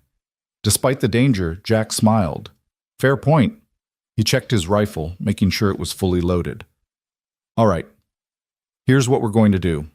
I'm going to work my way around to the right, come up behind those boys at the shaft entrance. Anna, you take the pistol and provide covering fire from here. Not trying to hit anyone necessarily, just make them keep their heads down. Molly, you're going to light the biggest fire you can manage right here in the cabin. Make it smoky. Make it visible. I want them to think we're signaling for help. Are we signaling for help? Molly asked. No, but I want them to think someone might be coming. It'll make them nervous, might make them sloppy. Jack moved toward the door, then paused. And Anna? If this goes bad, if I don't make it back, you take Molly and you run. Don't wait. Don't try to help. Just go. Understand? I understand that you're not going to die, Anna said firmly, so I don't need to plan for that possibility. Jack looked at her for a long moment, something unreadable in his eyes. "You're a hell of a woman, Anna Whitfield." "So I've been told," Anna said. "Now go save whoever that is before we lose the element of surprise." Jack slipped out into the darkness, moving with a grace that belied his injury. Anna positioned herself at the window, the pistol heavy in her hand. She'd fired guns before. Her father had taught her to shoot rabbits and occasionally a coyote that threatened their chickens, but she'd never fired at a person. Never fired with the intention of potentially taking a human life. Below, the woman behind the ore cart fired again, her ammunition clearly running low. One of the men at the shaft entrance shouted something Anna couldn't make out, and then two figures broke from cover, moving to flank the woman's position. Anna aimed carefully at the ground in front of the lead man and pulled the trigger. The pistol bucked in her hand, the report deafening, and dirt exploded near the man's feet. He yelped and dove behind a collapsed wheelbarrow, shouting curses. "There's someone in that cabin," he yelled to his companions. "We got more of them up there." Good. That was what Jack wanted. Confusion, distraction, anything to even the odds. Behind Anna, Molly was building up the fire, adding green branches that produced thick white smoke that billowed out the door and the broken window. It wouldn't actually summon help, but from a distance it would look like a signal fire, and that uncertainty would work in their favor. Anna fired again, this time aiming at the other flanking man. She missed by a good 10 feet, but it didn't matter. The man decided that discretion was the better part of valor and retreated to cover. Movement at the shaft entrance caught her eye. Jack had made it around and was now behind the main group of attackers, his rifle trained on them from about 20 yards away. "Drop your weapons." His voice rang out across the camp. "Now!" The men at the shaft entrance spun around, caught completely by surprise. There were 3 of them, Anna could see now, and from their rough clothing and the way they carried themselves, they weren't professional gunmen. Prospectors maybe, or claim jumpers, just desperate men trying to make a score. "I said drop them," Jack repeated. "I've got no quarrel with you boys, but I will put bullets in you if you don't comply." "Your choice." For a moment it could have gone either way. Then the apparent leader of the group, a big man with a beard down to his chest, carefully set his rifle on the ground. His companions followed suit, their hands going up in surrender. "Good decision," Jack said. He raised his voice. "Ma'am, behind the ore cart. You can come out now. These gentlemen and I have reached an understanding." The woman emerged slowly, her pistol still drawn but pointed at the ground. As she stepped into the growing light of dawn, Anna got her first good look at her. She was older than Anna had initially thought, perhaps 40, with the Native American features that spoke of Ute or possibly Shoshone heritage. Her hair was streaked with gray, and she moved with the careful deliberation of someone who'd been injured recently and was trying not to show it. "You have my thanks, stranger," the woman said to Jack. Her voice was rough, like she hadn't used it much lately. "These men have been tracking me for 2 days. I was beginning to think I wouldn't see another sunrise." "What do they want?" Jack asked, keeping his rifle trained on the 3 men even as he addressed the woman. "What all men want," the woman said bitterly. "What they think I can lead them to. Gold." The bearded man laughed, a harsh sound. "Not just any gold, you old witch. The lost Dutchman mine. And you know where it is, don't you? Your grandfather was the one who found it originally." "My grandfather died 40 years ago without telling a soul where his strike was," the woman said. "And I sure as hell don't know, but these idiots won't believe me." "Because we found your grandfather's journal," another of the men said. He was younger, barely out of his teens, with desperate eyes.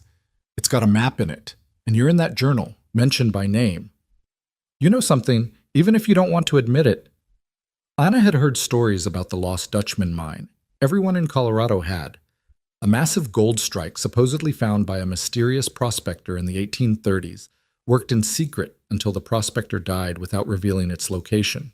Dozens of men had spent their lives searching for it, dying in the mountains chasing a dream that might not even exist. "Let me guess," Jack said. "You thought you could force her to tell you where it is." "We just wanted to ask her some questions," the bearded man said. "She's the one who started shooting. After you broke into my camp and tried to tie me up," the woman snarled. "I may be old, but I'm not stupid. I know what men like you do to women they think have something they want." Jack considered this for a moment, then came to a decision. "Here's what's going to happen. You 3 are going to mount up and ride out of here. You're going to forget you ever saw this woman, forget about your treasure hunt, and find some other way to get rich. In exchange, I won't shoot you, and I won't report you to the marshal in Denver for attempted kidnapping and assault." "That's it?" the young one said. "You're just letting us go?" "I'm giving you a chance to walk away with your lives and your freedom," Jack said. "Most men don't get that many chances out here. I suggest you take it." The three men gathered their weapons slowly, keeping their movements careful and obvious. They backed away toward where their horses were picketed, mounted up, and rode out without another word. Within minutes, they disappeared down the trail, leaving only dust and the echo of hoofbeats. The native woman holstered her pistol and turned to Jack. "You're either very trusting or very foolish. Those men will tell others what happened here. Others who might also want to find me and ask their questions." "Then it's a good thing you're not staying here," Jack said. He lowered his rifle finally, and Anna saw him wince as the movement pulled at his wound. "Neither are we, for that matter. This camp just became a lot less secret than it was yesterday." Anna emerged from the cabin, with Molly limping out behind her. The native woman studied them both with sharp, intelligent eyes. "Quite a collection you've got here," she observed. A wounded gunman, a girl in a torn wedding dress, a saloon girl with a twisted ankle, and now me. We must look like the sorriest bunch of refugees this side of the Mississippi. "We're survivors," Anna corrected. "There's a difference." The woman's lips quirked in what might have been a smile. "I suppose there is." She extended her hand. "Sarah Redfeather, and I'm in your debt for the intervention, whatever your reasons for it." "Jack Mercer," Jack said, shaking her hand. "This is Anna Whitfield, Molly Chen, and the horses. We're light on names for the horses." "Well met, Jack Mercer and company," Sarah said. "Now, since we've established that staying here is inadvisable, might I suggest we pool our resources and travel together? At least until we're clear of whatever trouble seems to be following all of us." "You know these mountains?" Jack asked. "I was born in these mountains," Sarah said. "My mother's people have been here for 10 generations. I know every trail, every pass, every place where water can be found and where it can't. If you need a guide, you're looking at the best one you'll find." Jack looked at Anna, a question in his eyes. She thought about it for only a moment before nodding. They needed help, needed knowledge of the terrain, and needed someone who could move through this country without leaving the obvious trail that they'd been leaving. "All right," Jack said. "We travel together, at least until Denver." "Denver," Sarah repeated thoughtfully. "Yes, Denver might be wise. It's big enough to get lost in, and there's a marshal there who actually enforces the law rather than taking bribes. If you're running from something, it's a good place to run to." They spent the rest of the morning breaking camp and preparing to move out. Jack's wound needed fresh dressing, and Anna tended to it while Sarah gathered what supplies they'd need for the journey. Molly's ankle was still too swollen for her to ride properly, so they fashioned a sort of carrier on one of the horses where she could sit without putting weight on the injury. "We're quite a sight," Molly observed as they finally set out around midday. "A traveling circus of the wounded and wanted." "At least we're traveling," Anna said. She was walking beside Jack's horse again, wearing a shirt that Sarah had produced from her own meager supplies. It was too big and smelled of smoke and horse, but it was whole, and it covered her better than the torn wedding dress had. "A few days ago, I thought I'd be married to Silas Granger by now. Instead, I'm hiking through the Colorado mountains with 3 people I'd never met before this week. Life is strange." "Life is strange," Jack agreed, "but sometimes strange is better than the alternative." They climbed higher into the mountains, following trails that Sarah seemed to navigate by instinct. She'd been right about knowing this country. She moved through it like a ghost, finding paths that didn't show on any map, leading them to water sources that saved them hours of searching, and warning them away from areas where the Utes had recent activity. That night they camped in a box canyon that provided shelter from the wind and had only one entrance that could easily be watched. They built a small fire, carefully positioned so the smoke would dissipate before becoming visible from a distance, and shared a meal of beans and the last of their hardtack. "So," Sarah said, studying Anna and Jack across the fire, "you going to tell me the real story of why you're running? Because I've seen men run from the law before, and you don't have that look. You've got the look of people running from something more personal." Jack and Anna exchanged glances. Finally, Anna spoke, telling Sarah the same story they'd told Molly, about Silas, about the forced marriage, about Jack's intervention and everything that followed. Sarah listened without interrupting, her face impassive. When Anna finished, the older woman was quiet for a long moment, staring into the fire. "This Silas Granger," she said finally, "he's a man who's used to getting what he wants. And when men like that don't get what they want, they don't stop trying. They don't forgive. They don't forget." "I know," Anna said quietly. "Which means you two have a choice to make," Sarah continued. "You can keep running, keep looking over your shoulder, keep wondering when he's going to catch up.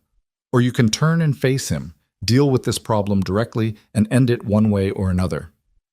"We can't face him," Jack said. "He's got money, men, and the law on his side. We've got nothing except the clothes on our backs and the guns we're carrying." "You've got each other," Sarah pointed out.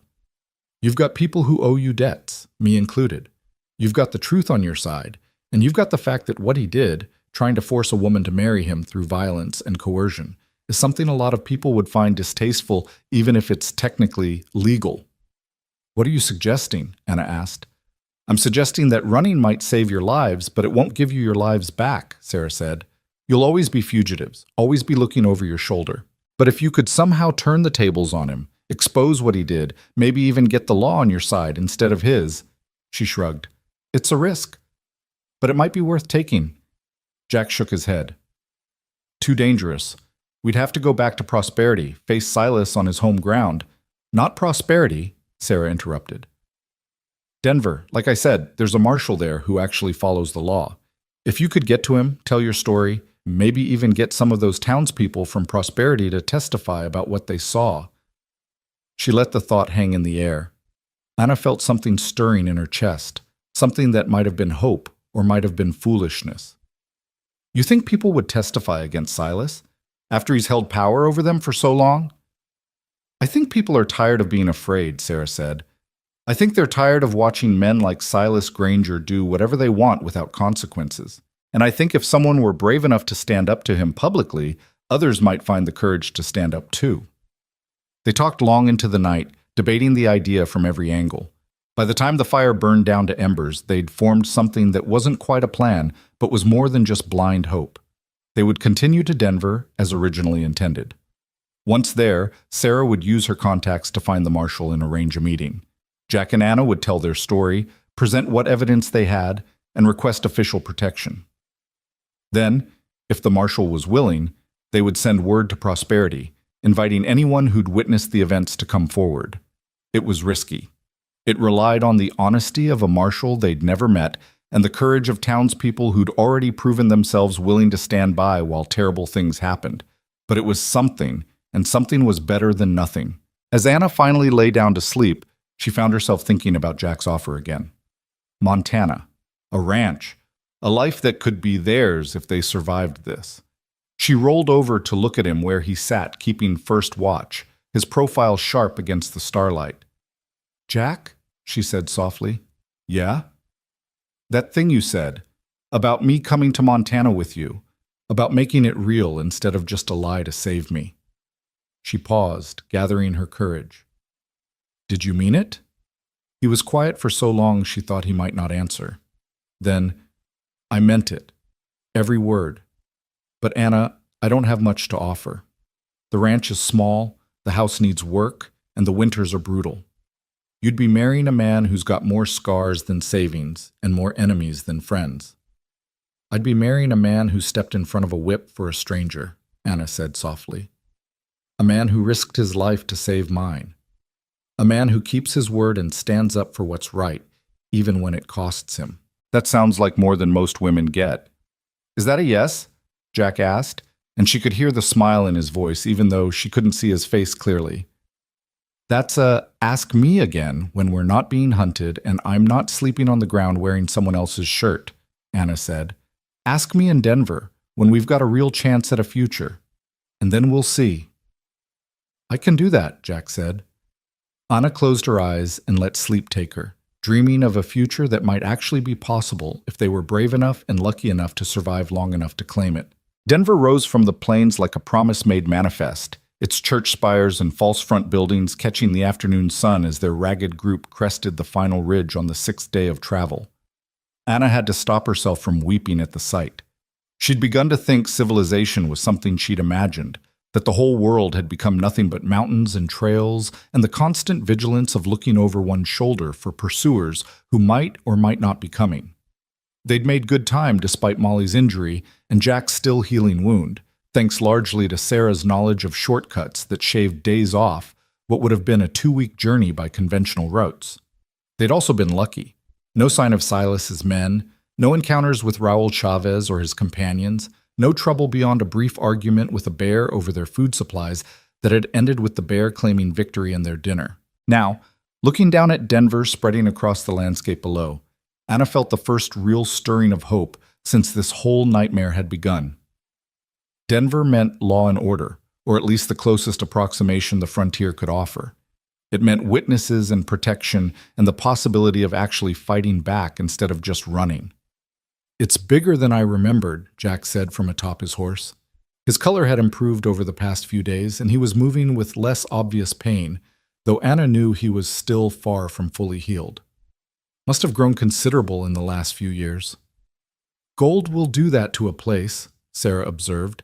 She'd been to Denver more recently than any of them, having passed through only a few months before. "Every man with a dream and a pickaxe thinks he's going to strike it rich. Most of them end up broken, but the city grows fat on their hopes regardless." They descended the ridge as the sun began its slow slide toward the western peaks, reaching the outskirts of Denver as the first lamps were being lit in windows. The contrast between the wilderness they'd been living in and this bustling hub of humanity was jarring. Wagons rumbled past, stirring up dust. Men shouted greetings to each other across muddy streets. Somewhere a piano was playing badly, and somewhere else a dog was barking with the insistent rhythm of an animal that would keep it up until someone threw something at it. Sarah led them to a modest boarding house on the edge of the respectable district, run by a woman she knew from previous visits. Mrs. Abernathy took one look at their bedraggled group and quoted a price that was probably twice what she'd normally charge, but which included hot baths, clean clothes, and 2 rooms with actual beds and doors that locked. Jack paid without haggling, counting out coins from the dwindling supply in his leather pouch. "Tomorrow, we find Marshall Hendricks," Sarah said as Mrs. Abernathy led them upstairs. "Tonight, we rest and make ourselves presentable. You show up at the marshal's office looking like refugees from a Ute raid, he's going to have questions about more than just Silas Granger." Anna's room was small but clean, with a narrow bed, a washstand, and a window that looked out over the street. She stood at that window for a long time after Mrs. Abernathy left, watching the flow of life below. All these people going about their ordinary business, worrying about ordinary things. None of them being hunted, none of them having killed a man or watched men die. None of them carrying the weight of choices that might determine whether they lived or died. She'd been a different person a week ago. That Anna Whitfield had worried about small things, whether the bread would rise properly, whether she'd remembered to feed the chickens, whether she could make her father's borrowed money stretch far enough to buy the medicine he needed. That Anna had been concerned with survival in the mundane sense, the day-to-day struggle of keeping a failing farm afloat and a dying father comfortable. This Anna had bigger concerns. This Anna had blood on her hands, even if she hadn't been the one to pull the trigger. This Anna had made choices that had led to violence and death. This Anna had run away with a stranger and was now contemplating marrying him, not out of desperation like her father had wanted, but out of something that felt dangerously close to love. A knock at her door interrupted her thoughts. She opened it to find Jack standing in the hallway, freshly bathed and shaved, wearing clean clothes that Mrs. Abernathy had somehow procured. He looked almost respectable, though the gun at his hip and the way his eyes constantly scanned the hallway suggested that respectability was a thin veneer over something more dangerous. "Just wanted to check that you were settled," he said, "and to tell you that Sarah's gone to make some inquiries about Marshall Hendricks. She's got contacts in the city who can tell us whether he's the kind of man we can trust or the kind who'll turn us over to Silas for the right price." "And if he's the latter?" Anna asked. "Then we move on to Plan B," Jack said. "What's Plan B?" "I'm still working on that part." He smiled, but it didn't quite reach his eyes. "Anna, I need you to understand something. What we're about to do, going to the law, telling our story, hoping that justice actually happens, It's risky as hell. There's a good chance it backfires. A good chance that Silas's money and influence mean more to the marshal than the truth does. And if that happens, we'll be worse off than we are now because we'll have shown our hand and gotten nothing for it. I know, Anna said. But Sarah's right about one thing. I'm tired of running, tired of looking over my shoulder. If there's even a chance we can end this, we have to take it. Jack studied her face for a long moment. You've gotten braver, he observed. Or maybe you were always brave and I just didn't notice at first. I don't feel brave, Anna admitted. I feel terrified most of the time. But my mother used to say that courage isn't the absence of fear, it's acting despite it. So I guess I'm trying to be courageous. Your mother was a wise woman, Jack said. He reached out and took her hand, his calloused fingers warm and strong. For what it's worth, I think you're the bravest person I've ever met.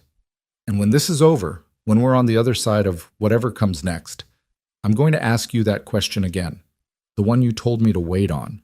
I remember, Anna said softly. Her heart was beating faster, and she was acutely aware of how close he was standing, how his thumb was tracing small circles on the back of her hand. And I'll give you my answer then. He lifted her hand to his lips and kissed her knuckles, a gesture so old-fashioned and courtly that it should have seemed ridiculous coming from a rough frontier rancher.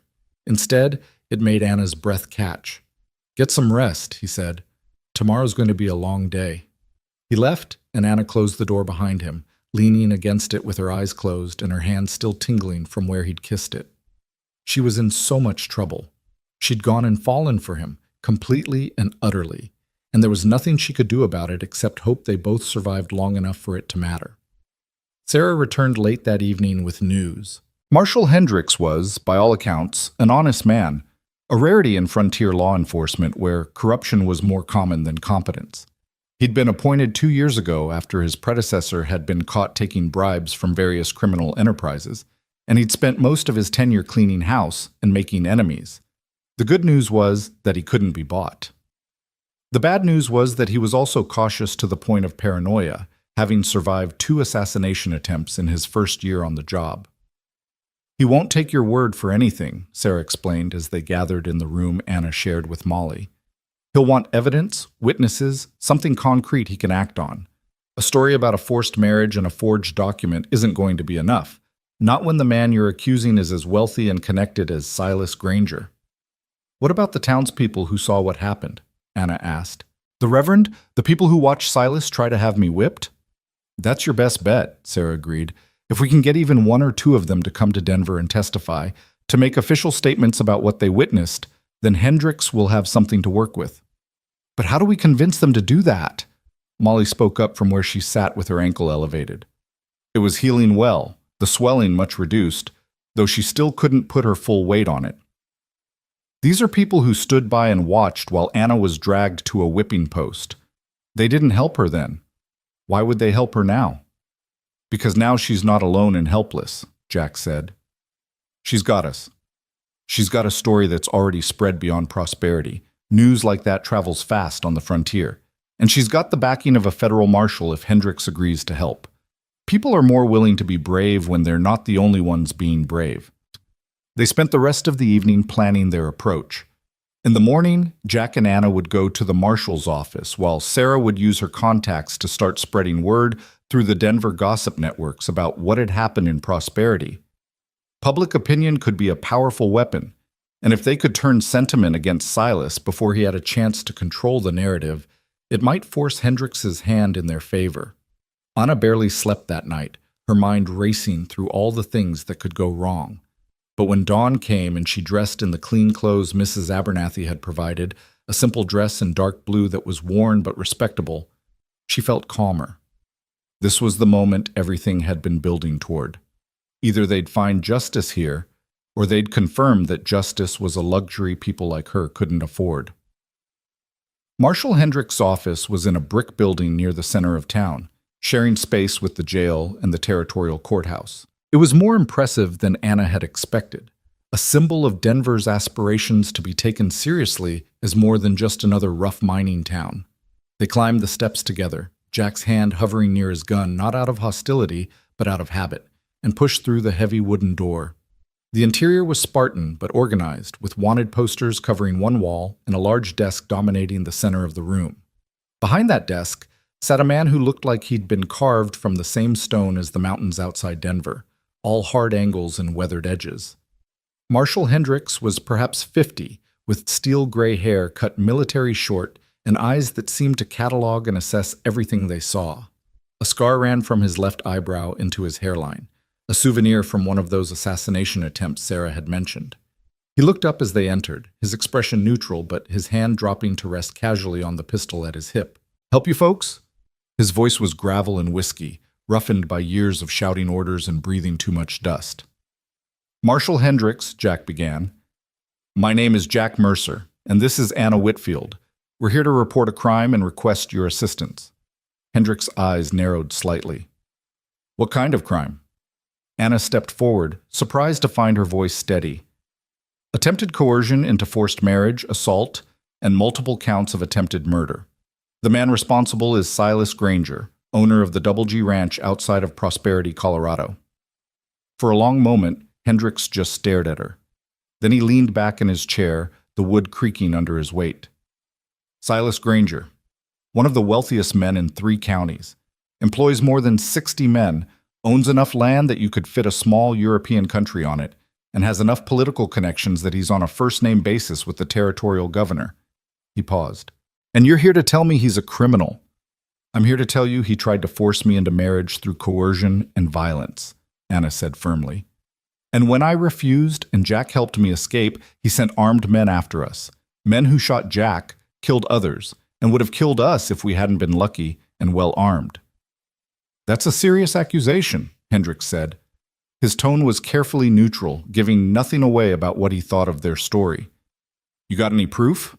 Jack reached into his jacket slowly, making sure Hendricks could see he was only going for documents and not a weapon, and pulled out the forged contract.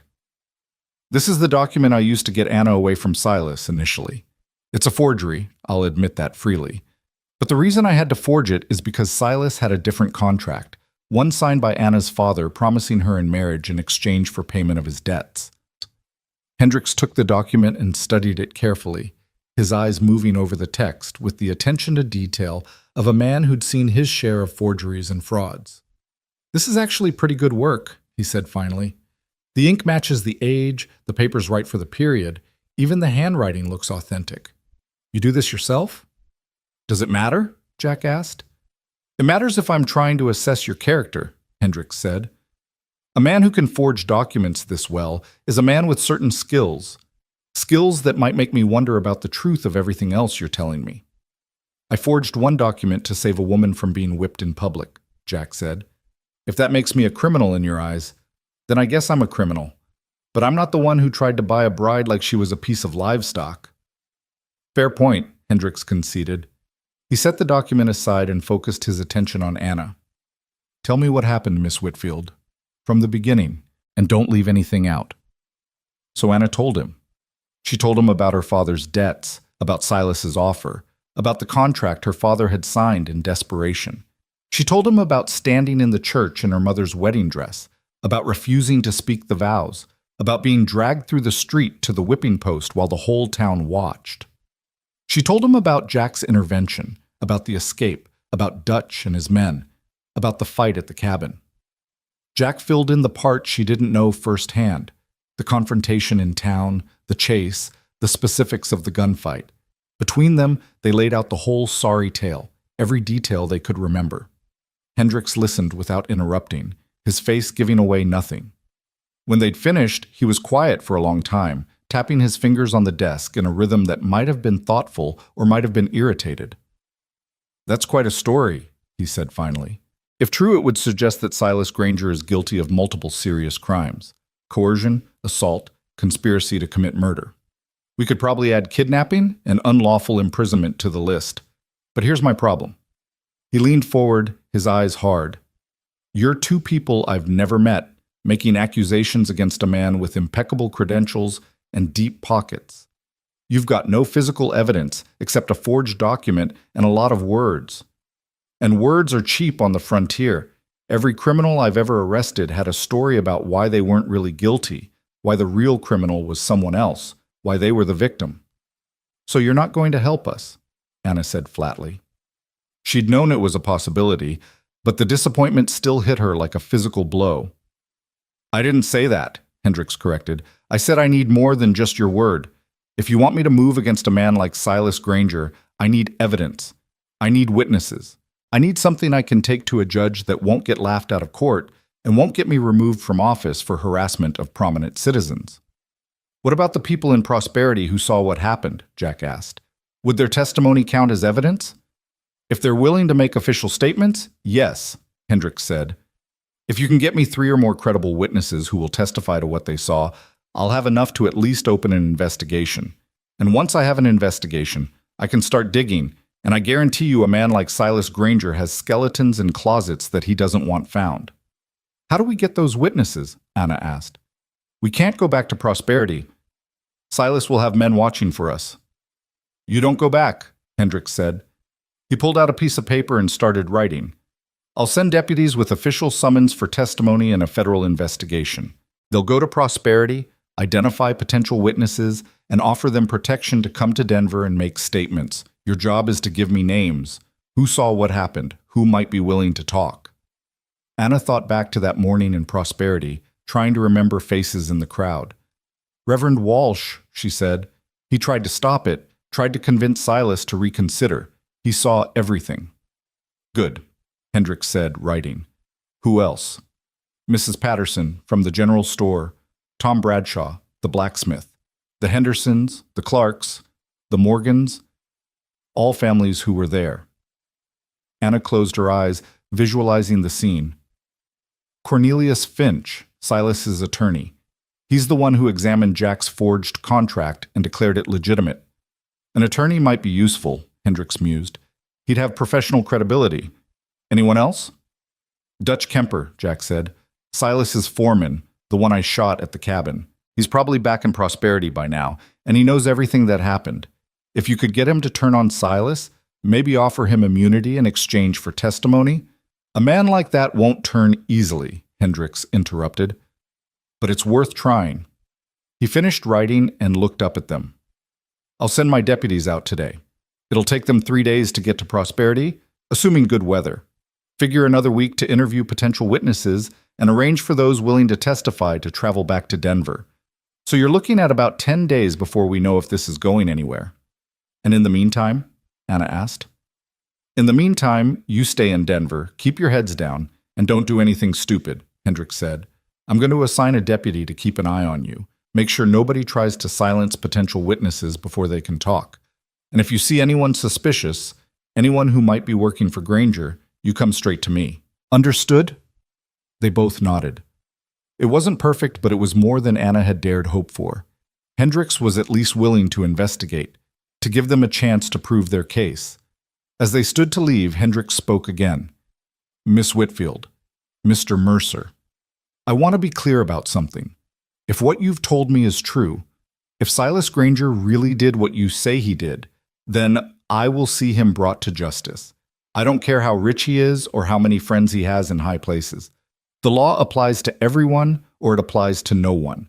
But if I find out you've lied to me, if this is some elaborate scheme to extort money from Granger or damage his reputation, then I will personally see you both hanged for fraud and conspiracy.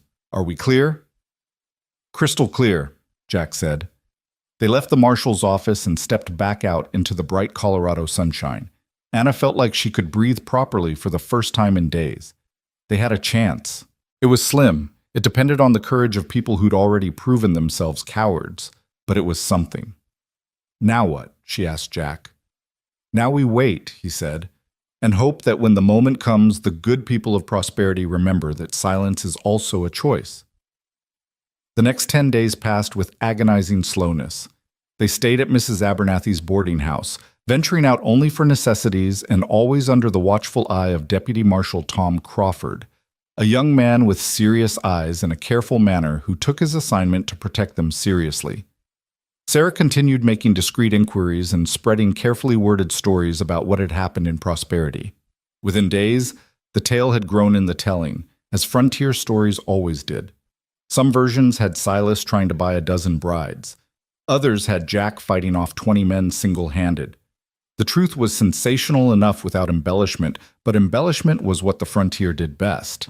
Molly's ankle healed enough that she could walk without limping, and she announced her intention to stay in Denver and look for work. "I'm done with mining camps," she said. "Denver's big enough that I can find respectable work, or at least work that won't get me killed." Sarah was more restless, unused to confinement in a city. She spent her days wandering the streets, gathering information and gossip, serving as their eyes and ears in a place where they had to be careful about showing their faces too publicly. As for Anna and Jack, they existed in a strange state of suspended animation. They were constantly together but couldn't act on the feelings that had grown between them because nothing was resolved. Jack's proposal, if that's what it had been, hung between them like something fragile that might shatter if examined too closely. They talked about safe things, about the weather and the food at the boarding house, and the peculiarities of city life. They didn't talk about what would happen if Hendrix's investigation failed, if the witnesses refused to testify, if Silas's influence proved too strong to overcome. On the 8th day, Deputy Crawford burst into the boarding house with news. "Marshall wants to see you," he said, slightly out of breath. "Says it's urgent." They practically ran to the marshal's office, Anna's heart in her throat. Urgent could mean anything. It could mean the witnesses had arrived. It could mean Silas had somehow gotten to Hendrix. It could mean the whole investigation was falling apart. Hendrix was waiting for them, and he wasn't alone. Standing in his office were 3 people Anna recognized from Prosperity. Reverend Walsh, looking nervous but determined. Tom Bradshaw, the blacksmith, his massive arms crossed over his chest. And to Anna's surprise, Cornelius Finch, Silas's attorney, looking like a man who'd just bet everything on a single roll of the dice. "These gentlemen have traveled a long way to see you," Hendrix said. "And they've got some interesting things to say. Reverend, why don't you start?" Reverend Walsh stepped forward, wringing his hands. "Miss Whitfield, Mr. Mercer, I want to start by apologizing. I should have done more that day, should have stood up to Silas more forcefully, but I was afraid, and I let that fear make me a coward." "You tried to stop it," Anna said. "That's more than most people did." "I tried with words," Walsh said, "but I should have been willing to do more. Anyway, when the marshal's deputies came asking questions, I knew I had a chance to make things right. I've given a full statement about what I witnessed that day. The contract your father signed under duress, the scene at the church, the whipping post, all of it. And I'm not alone." Tom Bradshaw spoke next, his deep voice rumbling. "There's 8 of us total who've agreed to testify. Would have been more, but Silas has people scared. He's been making threats, saying anyone who cooperates with this investigation will find their businesses burned down or their cattle poisoned. But some of us are done being scared." "Mr. Finch," Hendrix said, "you want to tell them what you told me?" The attorney looked distinctly uncomfortable. "I've practiced law for 20 years, he said, "and in that time, I've done things I'm not proud of, bent rules I shouldn't have bent, looked the other way when I should have been paying attention. But what Silas Granger did to you, Miss Whitfield, crossed a line I can't ignore. That contract your father signed wasn't legally binding. A contract entered into under duress is invalid, and a father can't sell his daughter into marriage even if he wants to. I knew that. Silas knew I knew it. But he paid me well to keep quiet and make it seem legitimate." "Why come forward now?" Jack asked suspiciously. "Because 3 days ago, Silas came to me with a new contract," Finch said. "He wanted me to help him forge documents that would give him legal claim to Anna Whitfield's property, her inheritance, everything her father left behind. And he wanted me to arrange for a marriage license dated before her father's death, to make it look like the marriage had actually happened, and he was her legitimate widower. That's fraud, conspiracy, and a dozen other crimes. And I realized that if I helped him do that, I wouldn't be able to look at myself in the mirror anymore." He pulled out a folder and handed it to Hendrix. "Those are copies of every document Silas has ever asked me to prepare, going back 5 years. Some of it's legitimate business, a lot of it isn't. There's evidence in there of land fraud, witness intimidation, and possibly involvement in the death of his second wife, though I can't prove that last part." Hendrix's eyes gleamed as he flipped through the documents. "Mr. Finch, this is quite the insurance policy you've brought me.